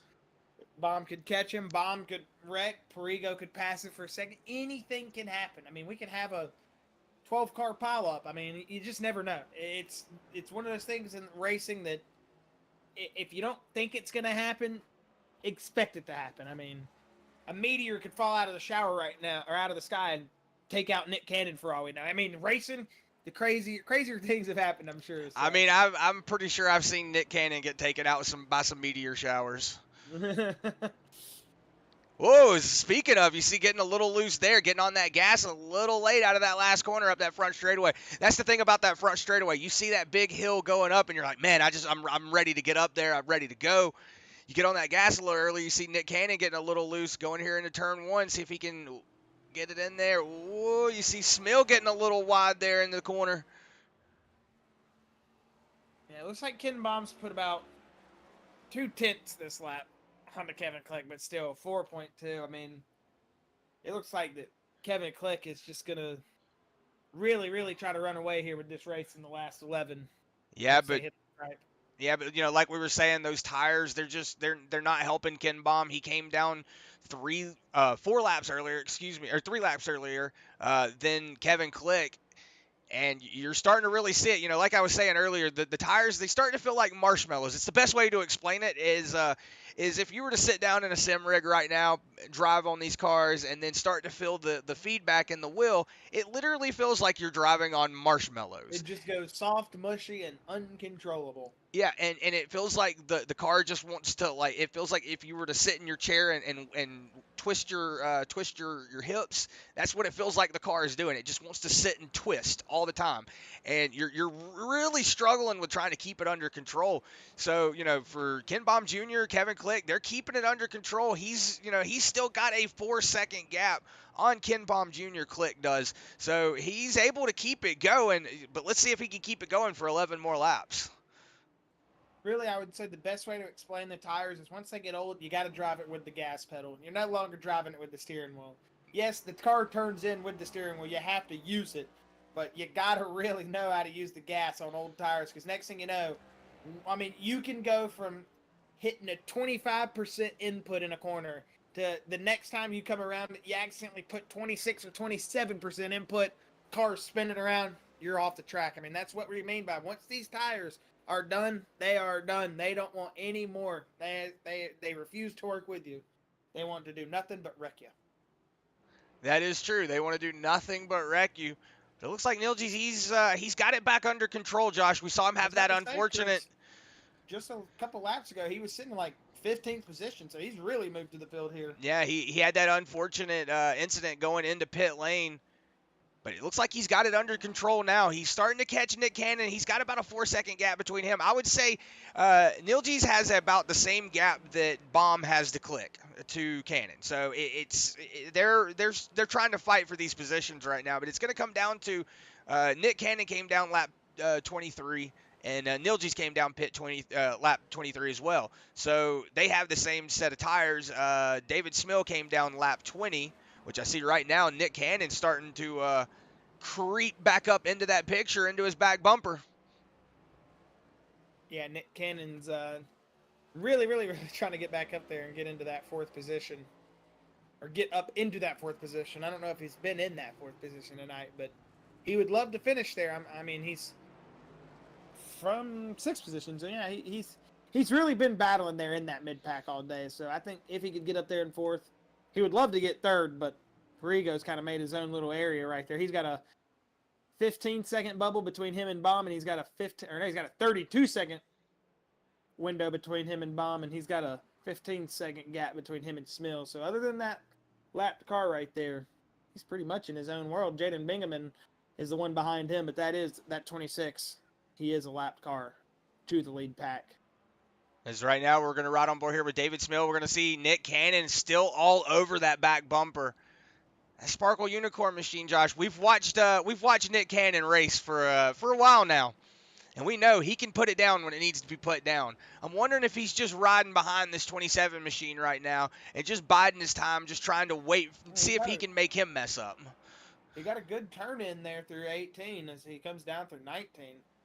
Oh, yeah, big drive in. So if he can get turn 20 right here and stick a good drive down through the front stretch, I think Nick Cannon could possibly take this position from David Smill. Whoa, getting a little loose. But he didn't get bad loose that time. He got loose more on the outside exit of the corner, whereas the last time he got loose on the inside, so he really had to step out of the throttle. So we'll see if he's able to make this move into turn 1 here, but it doesn't look like he's... I say that. He's going to stick his nose up there a little bit, but it's not completely there. But Nick Cannon is starting to knock on David Smill's door. He's wanting to come by. Yeah, because right now we're going to go back on board here, show you where Kevin Click is. He still has a 4-second gap on Ken Baum Jr. You see him just slowly creeping up, but he's not there yet. He's just, he's trying to catch him, but maybe like we said, that 3-lap difference on those tires, that's what's going to come back to bite that number 2 machine in his behind. But like we were saying, between him, Brett Perigo, he's got a 30-second gap between him and Ken Baum Jr., and between that is a 16-second gap between David Smill Jr. But our closest battle on the track, Josh, is David Smill Jr. and Nick Cannon. They right now are the closest battle that is going on. Oh, yeah, coming down here into turn 11, we'll see if Nick Cannon is able to try to do something here. He's got a good drive out. I mean, we'll see. He's a lot closer than some of the battles we've seen here in these drafting battles. So either he's going to do a really, really exaggerated break zone here, or he's just gonna, like you said, just keep rolling. It doesn't look like he's really gonna try to force the issue yet. Whoa, it looks like that's Nilji's back there getting past the lap cars. He's starting to catch these guys, Chris. Nick Cannon's thinking, I'm about to get fourth position. And whoa, the 57 there. Like Brig swope around. Yeah, Brig swope is going really wide. Sorry. Is Nick Cannon, or I was saying Nick Cannon kind of starting to lick his chops, Chris, thinking he's about to get that fourth position. But right behind him, Nilji's starting to knock on his door now, too.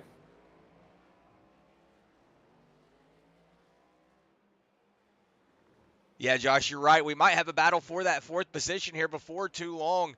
Because as I'm saying that, it looks like Nilji's now is about 2.5 seconds off of him. He's not able to keep up. He gets it down to about 2 seconds, but he's keeping it about 2.5 seconds between him and Nick Cannon. But David Smill, he's still got that 88 machine knocking all over that. Whoa, as I'm speaking of him, he's getting loose there. That's what I'm talking about, that step out. Feeling like you're on marshmallows. You're trying to get on that gas as fast as you can because, like I said, you see that long straight. You want to go as fast as you can up that hill.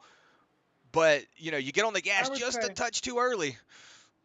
I would say that though for Nick Cannon to have the tires he has, he's not doing too bad to try to keep up with Schmill, but Nilges is really starting to catch up to him. But what I was going to say, Chris, is we keep saying marshmallows. Another way to describe the way the tires feels is think if you're driving on ice skates on a fresh ice skating rink. If they were to somehow make wheel blades and then put you on an ice skating rink, that's almost what it's like when you're gassing out a corner exit. It's the car just goes light. You're sliding across the track. You're thinking, oh, Lord help me, grip this thing up and let's go. So that's another one. You could say that one's another way it feels because it's like you're driving on ice skates. Yeah, it's not a very fun thing to do, you know. Like, I'm giving props to anybody that's out here on the track. Look, guys, y'all might think y'all are in 28th, 29th, 30th position. Don't worry, because I ain't even in the race. I didn't even touch COTA this week. I am not a road course person, and I give props to anybody that tries the road course race. Oh yeah, it is definitely an acquired taste in these cup cars. But if you enjoy it, you enjoy it. And I do enjoy road racing in these cars, man. There's something about driving just a stock car that's not meant to do it and doing it. It's really fun. It's like almost like hopping on, another sim and throwing a random car on the Nürburgring. That's just what you got to do. You always got to take random cars to the Nürburgring and just really trying your best to do random stuff. That's how it feels when you drive a cup car at a road course. It's not meant to be there, but it is. Oh, whoa. Did we count them out too early? Yeah, Josh, as I was saying, we've cut that gap down to now 2.5 seconds. So Ken Baum Jr. starting to catch Kevin Click.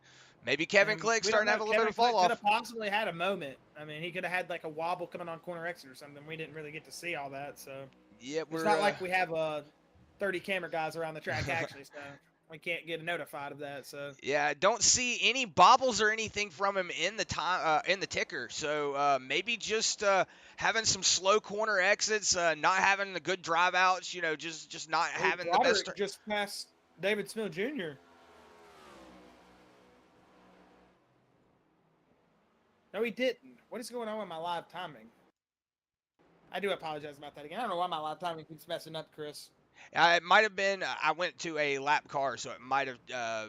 Okay. It might have freaked it out. Well, It I did. It was my forget bad. that when you go to the lap car, it shows you their positions compared to the lap car, not the field. So, yeah. Could have Got to been. think of that. Could have been what it was, but Ken Baum, Josh, now got it under 2 Oh, seconds. 1.7, and yeah, but it also doesn't help that they're right there with Michael Zuber, so, and he's got that number 9 machine right in front of him of William Brown, so these lap cars are starting to help that Ken Baum machine as you go on board in that aerial shot, and you see Kevin Click coming through turn 19 here in just a moment as you see it there as well. Ken Baum Jr. Now they go into turn 19. Man, what a burger. I would love to have a triple cheeseburger right now, Chris. Yeah, I would love to have a Whataburger, but South Carolina hates us. As we'll be coming here to 7 to go here in just a moment. As there it is, 7 to go. Kevin Click. He's going to roll into your lead so far. He has been the guy to beat here in these last 20 laps. As you see those brakes getting glowing hot, he is really trying to make this pass of the number 9 of William Brown. That's going to slow him up a little bit. He's having to really fight with William Brown. William Brown don't want to give up that position.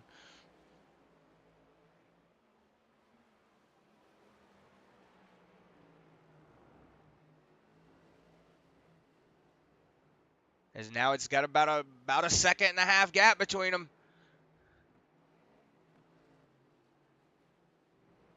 Well, if you're Ken Baum, you're loving this, man. I mean, the T2T driver, he's really hoping that anybody can get up there and disrupt what Kevin Click's been doing tonight. So, I mean, they are two teammates, so I wouldn't see why he would possibly want his teammate to, go out there and have an unfortunate moment. But whoa, if lock you're up there. when I say that, then Nine and him, though, are getting into him. Man, this is starting to get dodgy with these lappers here. Yeah, but he's going to get around William Brown. Kevin Click's got the virtual fist out the window right now. Yeah, giving him telling him he's number 1, giving him the good old Earnhardt salute. The Earnhardt salute. That or Rusty Wallace, the Rusty Wallace fist. Yeah, water bottles be throwing. Whoa, big drive in here. Woo. Whoa, William Brown going around. Unfortunate for William Brown, just getting on the gas there. He was fighting with Kevin Click though. As you I say see, these two T2T drivers, man, they've been really, really putting it to each other. But it looks like right here, this is going to be the race for your win. I mean, Michael Zuver, he is not in that race for the lead pack. He is currently sitting in that 11th position, first car on the off the lead lap. They are starting to catch. Is that Kyler McCarthy in front of him, or is that? I mean, no. Kyler McCarthy is a minute and 54, so no, it actually might be him in front of him. No, it's not. whoa, Yes, he big is. drive out there. Yeah, big moment there for Kevin Click as they're coming into turn 20 here. We'll be hitting 6 to go here. Yeah, knowing that those two guys are teammates, they're not going to fight with each other. But when it comes down to it, you're still wanting to get that first position. You're still wanting to get that win. And I've definitely seen teammates wreck each other. I mean, I've wrecked you, Chris. We're Yeah, brothers. yeah. I actually I'm not going to say names, but Robbie will know what I'm talking about. I had I was doing an Xfinity series with Full Throttle, and I was in the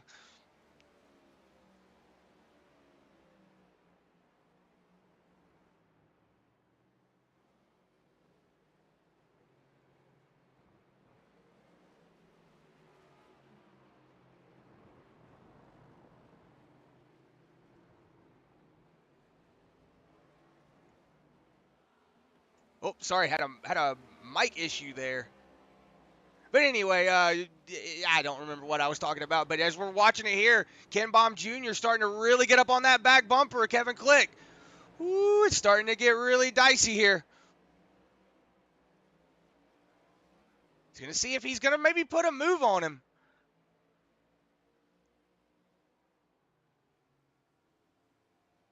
Coming down this straightaway. See if he's going to get on the brakes here. See if he can make it to that inside lane. Oh, no, he's going to keep it underneath him. So right now, Ken Baum Jr. and Kevin Click still racing up here. We're going to see if we can see if Nick Cannon's got anything going on back here, as he was the closest one battling with David Smill. Is right behind him. Nilji's still about a second and a half off of him. So Nilji's still hanging on to that sixth position. He's trying to hang on to Nick Cannon, but not able to make up that time just yet. But, oh, look at that. David Smill getting a little bit of a bad drive off. That's going to let Nick Cannon come up behind him just a little bit with this draft. Sorry, Chris. I was going to say I'm still relatively new to all the teams here, with this being our second week and, jumping in here a little bit quick, but I just did realize that Perigo is also T2T, so it is a T2T top 3 right now, man. These guys are really, really showing that they are the pace to beat here on these road courses, and possibly, heck, man, they might be the team to beat this season with the strength they're showing here on this track. Yeah, you're right, Josh. One of the things that we're looking at here is David Smill still has got Nick Cannon all over that back bumper, Josh. And Nilges is still just hanging out right behind them.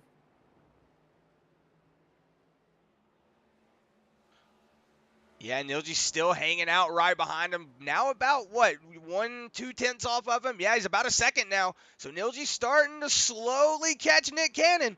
This is going to be a battle for that fourth position by the end of the race. Indeed it is, but it looks like it could be anybody's position here for that fourth position here between fourth, fifth, and sixth. He saw all these guys are racing really hard.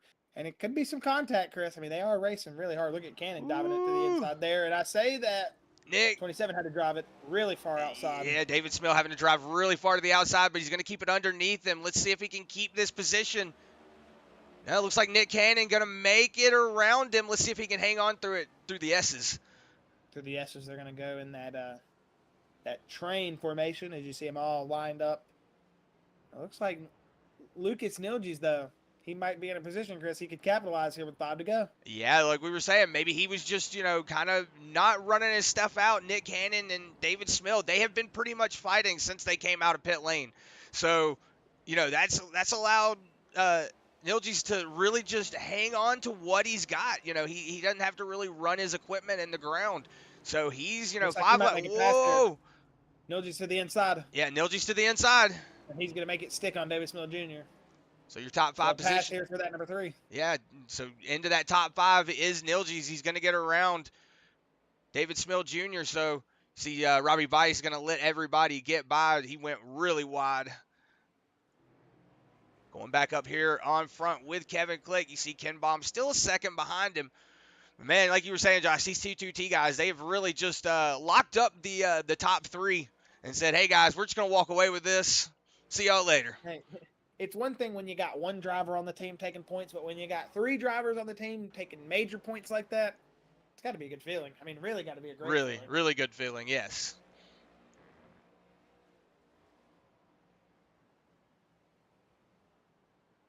Because right now it looks like Nilges is starting to catch Nick Cannon. As I say that, he's starting to fall off. Maybe had a bad corner there. And then I say that, and he starts catching him. So Nick Cannon starting to slowly pull away from David Smith. Looks like, actually, I say slowly pull away. Now there's a 3-second gap that just instantly fell off. Instantly fell off there. Within the second part of the lap. Because he definitely just lost a lot of track position there. And it looks like Perigo having a little bit of an issue. Looks like he might have went off track just a few seconds ago.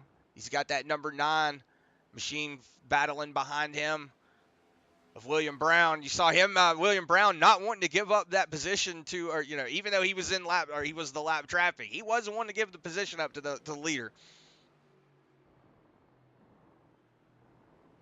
It looks like Kevin Click might be starting to stretch his legs a little bit here. Almost a 2-second gap as it was 9/10 just a few moments ago.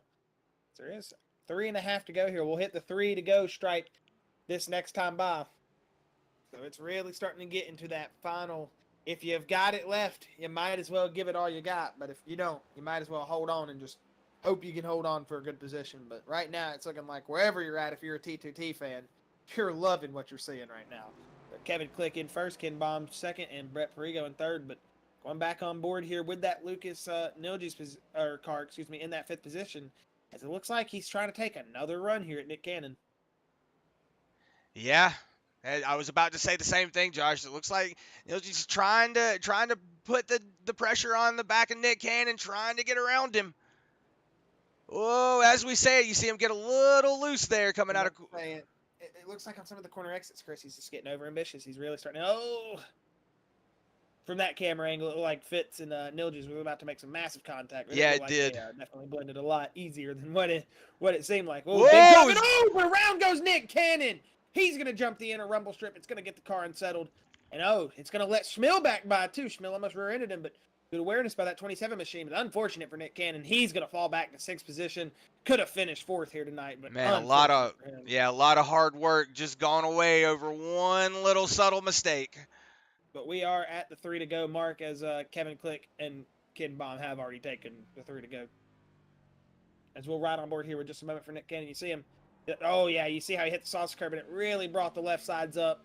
Then you got to rely on the right sides, and as you're turning in, it's going to just really throw that rear end around. I mean, when you're eating that corner like that, it's just one of those things. You can't get that left sides off the ground. Can't eat the sausage curb like that this late into the race, and unfortunately for Nick Cannon, you find out why you can't do that. You ride back on board here with your leader, Kevin Click, as he's pulling up to the back of that Kyler McCarthy machine. With 3 laps to go here, we'll see how this is going to go here for Click. He's been rolling good here for the last 20. We'll see if he can finish out here in the last 3 and pick up himself, a win here at the Circuit of Americas. Which, to me, if you win here, I mean, it's one of those road courses that you got to pat yourself on the back. It is a difficult road course. It's definitely not easy. With the elevation changes, the way that, you can't spot some parts of the track because of the way, you got a lot of not blind corners, but blind areas with the A-pillars of these race cars and stuff. So if you're on a single monitor, you're winning at COTA, I give you full props. If you're on a triple screen and winning at COTA, I still give you props, but us single screen warriors, we get a little bit more props, Yeah, well, having triple screens, I don't really have that issue, so. Yeah, whatever. You do have the issue of triple screens with loading the wrong INI file, though. So. That is true. I do that as well. But 2 laps to go here, Josh. Kevin Click, he's driving it off into the sunset.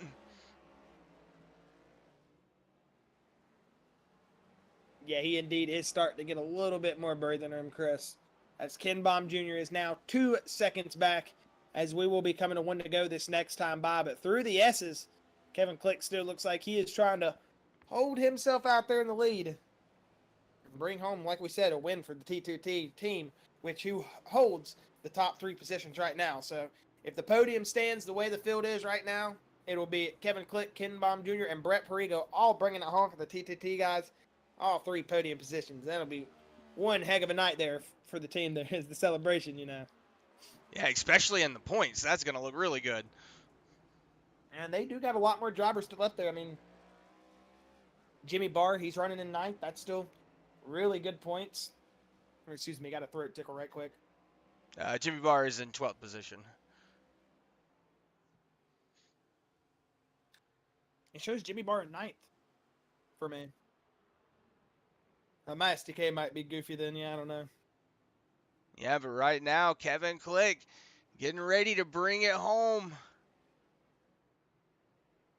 Still not there yet, Chris. Still not there yet. Still not there yet. No, I thought a whole another lap and a half to go. Yeah, I thought we were somewhere else on the track. I am sorry about that.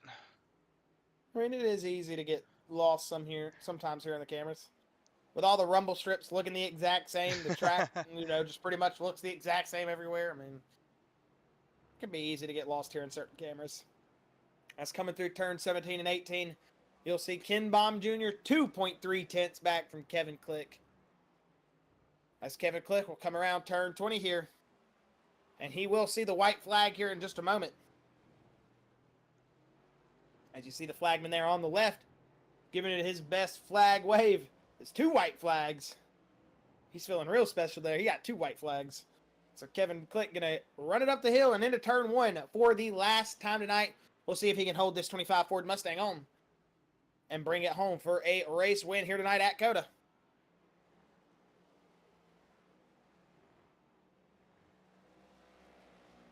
Yes, is for the final time. This is where you really just got to take a deep breath and go, all right, I know what I'm doing. We've been here before. Let's just get this lap over with and bring home a race victory. As Kevin Click has done an excellent job here tonight, Chris. Just a really overall good job from that 25 Ford Mustang. As he's rolling up the hill here into turns 7 and 8.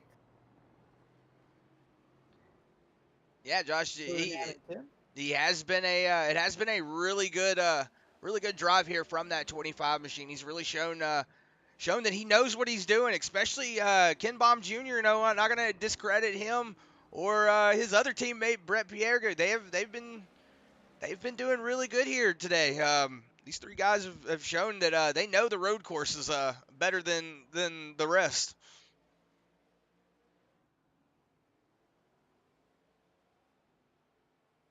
Yeah, they must have something different over there on the water, man. These guys are definitely moving on the road course tonight.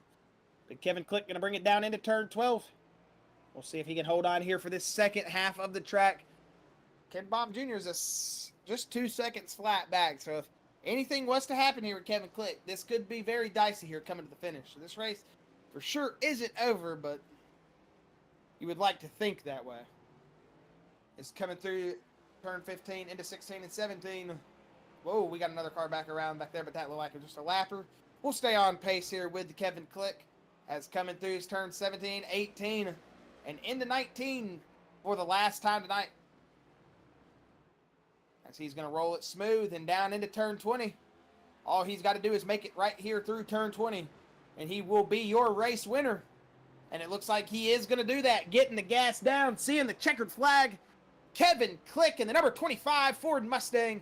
He's going to bring it home for the race win here at COTA. And his teammate, Ken Baum Jr., going to follow behind him in second. We'll get through your finishing order here in just a moment. But, hey, a lot of these guys out on the track are still racing. He's going to do donut. He's got his personal little donut spot right up there in turn 1. We've already allowed that. So, as you'll see, Lucas Nilge's here. He's was right behind Brett Perigo, Chris, but obviously he's falling back. Oh, no, it was David Smith Jr. he was battling, still battling. But he might bring it home in 4th here as Perigo is 14 seconds up the road from them. He should be bringing it across the checkered here, I think, about now. Yeah, We'll Perigo coming stay on across board pit lane here. right now. We'll stay on board here with this battle. It's going to be a good battle here for fourth position, Whoa, Chris. banging Side doors. by side, door banging. They are using each other up. Oh, you see smoke. Let's see. Big bump. Whoa, Whoa. they both missed the corner.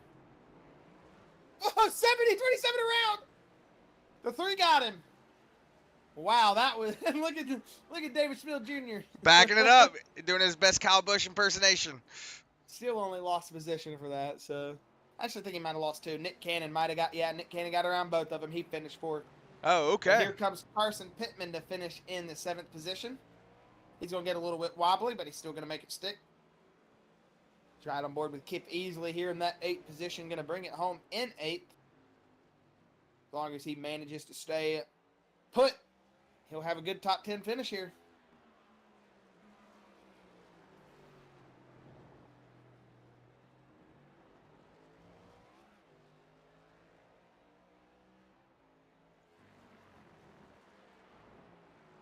Doesn't look like we really got much more racing going on through the field. Just a couple cars spread out in their own pocket. Maybe Jimmy Barr and the group.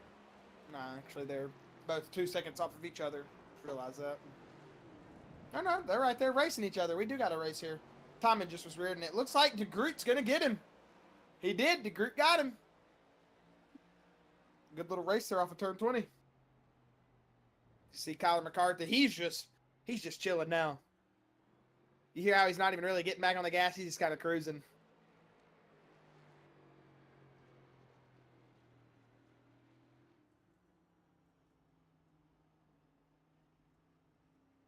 Let's say it should be where the checkered flag is out now. And we should have our full post-race results ready to go here in just 1 second.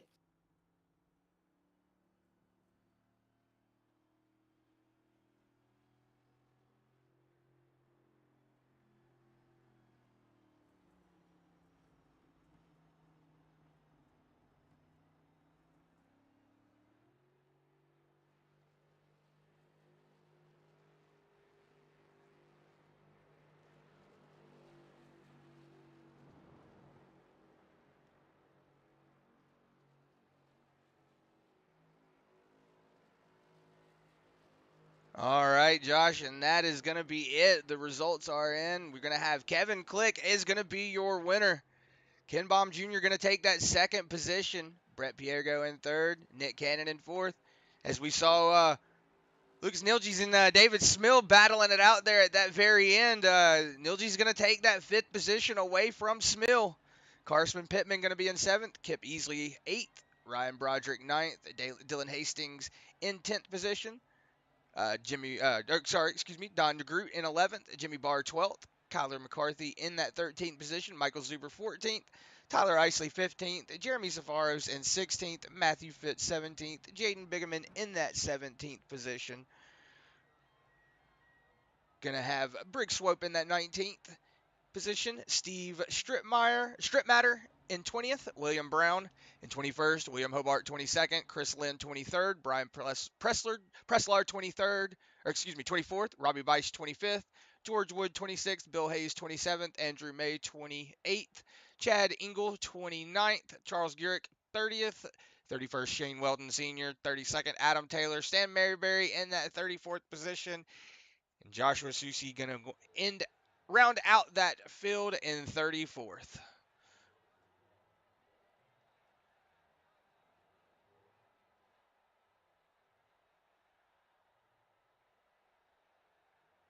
All right, we will be getting to our post-race interviews here in just a moment. Just waiting for the drivers to get into the queue, and we will have a word with them here in just a moment. But overall, a great race here tonight, and that was really good experience from those drivers up in the front. We saw some really good racing. We saw some hard racing. We saw a little bit of some hard racing there at the end, Chris, between David Schmill and Nilgi. So we'll have to see if we see anything from them in the future, as that was some pretty rough bumping and banging. But other than that, I think we've had a pretty fun night here at COTA. Like we said, if we'll see if we got some drivers coming in for interviews, and we'll go from there.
right, looks like we're starting to get our drivers. Got all three drivers in here now. Sorry about that wait. We'll go ahead and get our post-race interviews under control here. Or under control. I don't know what I'm trying to say. We'll get them started here. That's what I'm trying to say. Sure. Oh, sorry about that, Brett. But Chris and All Josh up good. here in the Full Throttle booth, buddy. You got a copy? Yep. Hey, man, excellent race there from the O2 machine tonight. You finished third here with your other two teammates, and just an excellent job from you. We did see a couple times driving off into turn 12, you were getting a little bit tight on the brakes going out that back stretch. But other than that, man, a very clean race and bringing it home P3 with the teammates. How does it feel getting up there on the podium tonight? Oh, it feels pretty good, especially since I'm not a road course or asphalt NASCAR racer by any means. I'm like strictly a dirt guy. I just decided to run this race to have fun, and it's probably been about a year since I last even drove one of these NASCARs. Well, heck, man, you'd have fooled me. I mean, coming in here tonight, you look like a driver that could have definitely went up there and fought for contention if something else went the other way. But hey, Brett, I mean, coming over here from the dirt, man, I gotta say it's fun to have you here, especially on a track like Coda, man. Coming from a a dirt oval to a just an oval, and we could understand that's a little bit transition. You can transition a lot easier, but coming from a dirt oval straight into Coda, that's a lot of takes a lot of confidence. And hey, you showed you got the skill to do it, man. But hey, if you've got any final thoughts, Brett, any final shout outs or words before we let you go, we'll let you get those out of here, and we'll get you on your way and let you celebrate that podium here tonight, man. I just want to congratulate Ken and Kevin on the 1 and 2. I don't actually know who finished first or second. They're so far ahead of me, but those guys definitely a league of their own with this stuff. And I think I just lucked into third place, just kept it clean most of the race, and I'll probably join you guys for most of the road course stuff. I actually enjoy the style racing, just don't do it a whole lot. Oh yeah, for sure, man. You're more than welcome from the commentators booth permission. Come out here. We enjoyed watching you get out there, and it was a good experience, and just a good viewer experience getting to watch. Especially now knowing that coming from a dirt track out here onto the road course, it definitely made your performance a lot more better. We'll say or a lot better. Excuse me. We'll say it that way. So hey Brett, again, thank you, buddy. We had really enjoyed watching you out on the track tonight. And like you said, hopefully we'll see you here on some of these road courses here in the future with the T2T guys. Thank you for having us. Yes, man. Yeah, or yes, sir. Thank you, man, for having us, and we'll see you here hopefully soon within the next couple of races. See you. All right, see you, buddy. Oh goodness gracious! Sorry about that, guys. I got a little bit tongue twisted there at the end as I was starting to look over, getting ready to pull in the next driver. All right, we're gonna go ahead and bring up Ken Baum Jr. Have a word with our second place position. Ken Baum Jr., Chris and Josh up here in the Full Throttle booth. You got a copy? Yeah, I got you. Hey, buddy. Well, like we were saying to Brett here just a second ago, T2T man running 1, 2, and 3 here tonight. Number one, do you think you had the car to go up there and take the race win? Or was you just kind of hanging out watching your teammate go up there and do it? Because you looked like there for a moment, you guys at the start of the race were really, having a good battle. But there towards the end, was it just the tire fall off, or was it really that you just couldn't go up there and get them all the way? No, Kevin has better race pace than I do. I'm pretty good over a single lap, but after that, I just struggle and make too many mistakes. You don't see them, but I'm making mistakes like the whole race. Oh yeah. Well, it looks like, man, from the boost perspective though, you did do a good race. I mean, you finished right there at the end, within striking distance of taking back that pole position that you started earlier with the race. But other than that, man, I mean, it was a very good performance in that 2 machine. We like to see the battles that you had up there with the 25 and a little bit more consistency. And heck, we could be talking to you tonight, so it's one of those things of you keep ironing out, and you could be the ones here at Victory Lane at Coda and stuff. But a great race pace from you there, Ken. And you got any final words, thoughts, or shout outs, or anything you want to say before we let you get out of here? Yeah, just thanks to the boys over at T2T, 2TT, the podcast, and Jeremy Sarfis Photography. My little girl and my girlfriend that watch these races every week and support me to my run to my second championship.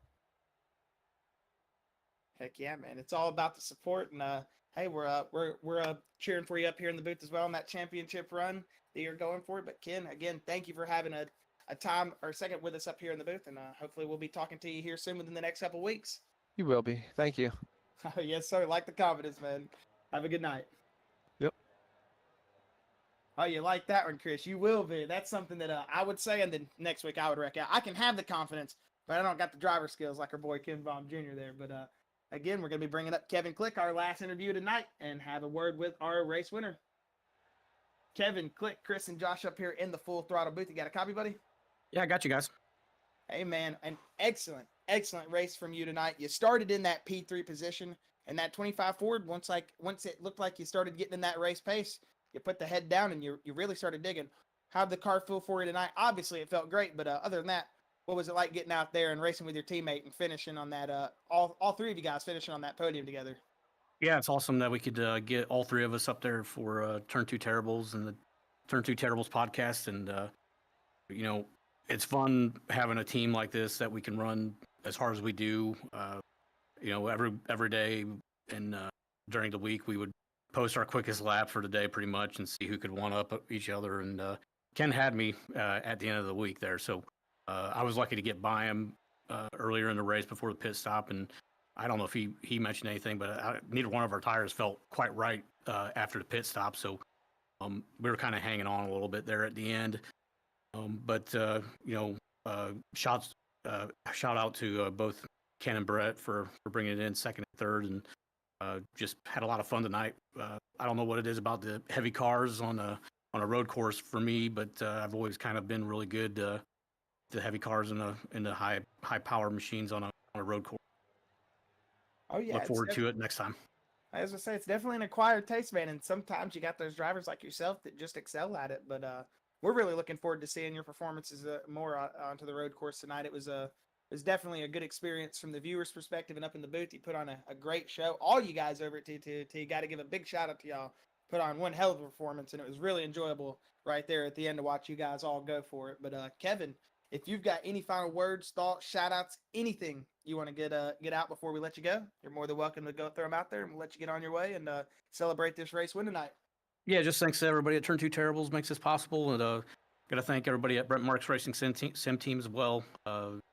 Send a shout out to M&M Painting and Construction and those guys too. And then hopefully we'll see Brent Marks up there taking some more wins here pretty soon. Yeah, Just want to thank everybody that makes it happen. Oh, sorry about that. I thought you were done there for a second. But hey, Kevin, again, man, thank you again for your time. We enjoyed watching the race there tonight, and hopefully we'll be talking to you not only up here in the winner's circle, but in that podium positions here within the next couple weeks. Yes, sir. Thank you. Yes, sir. Hey, again, congratulations, and enjoy the rest of your week. Thanks. All right, and that was Kevin Click, our race winner.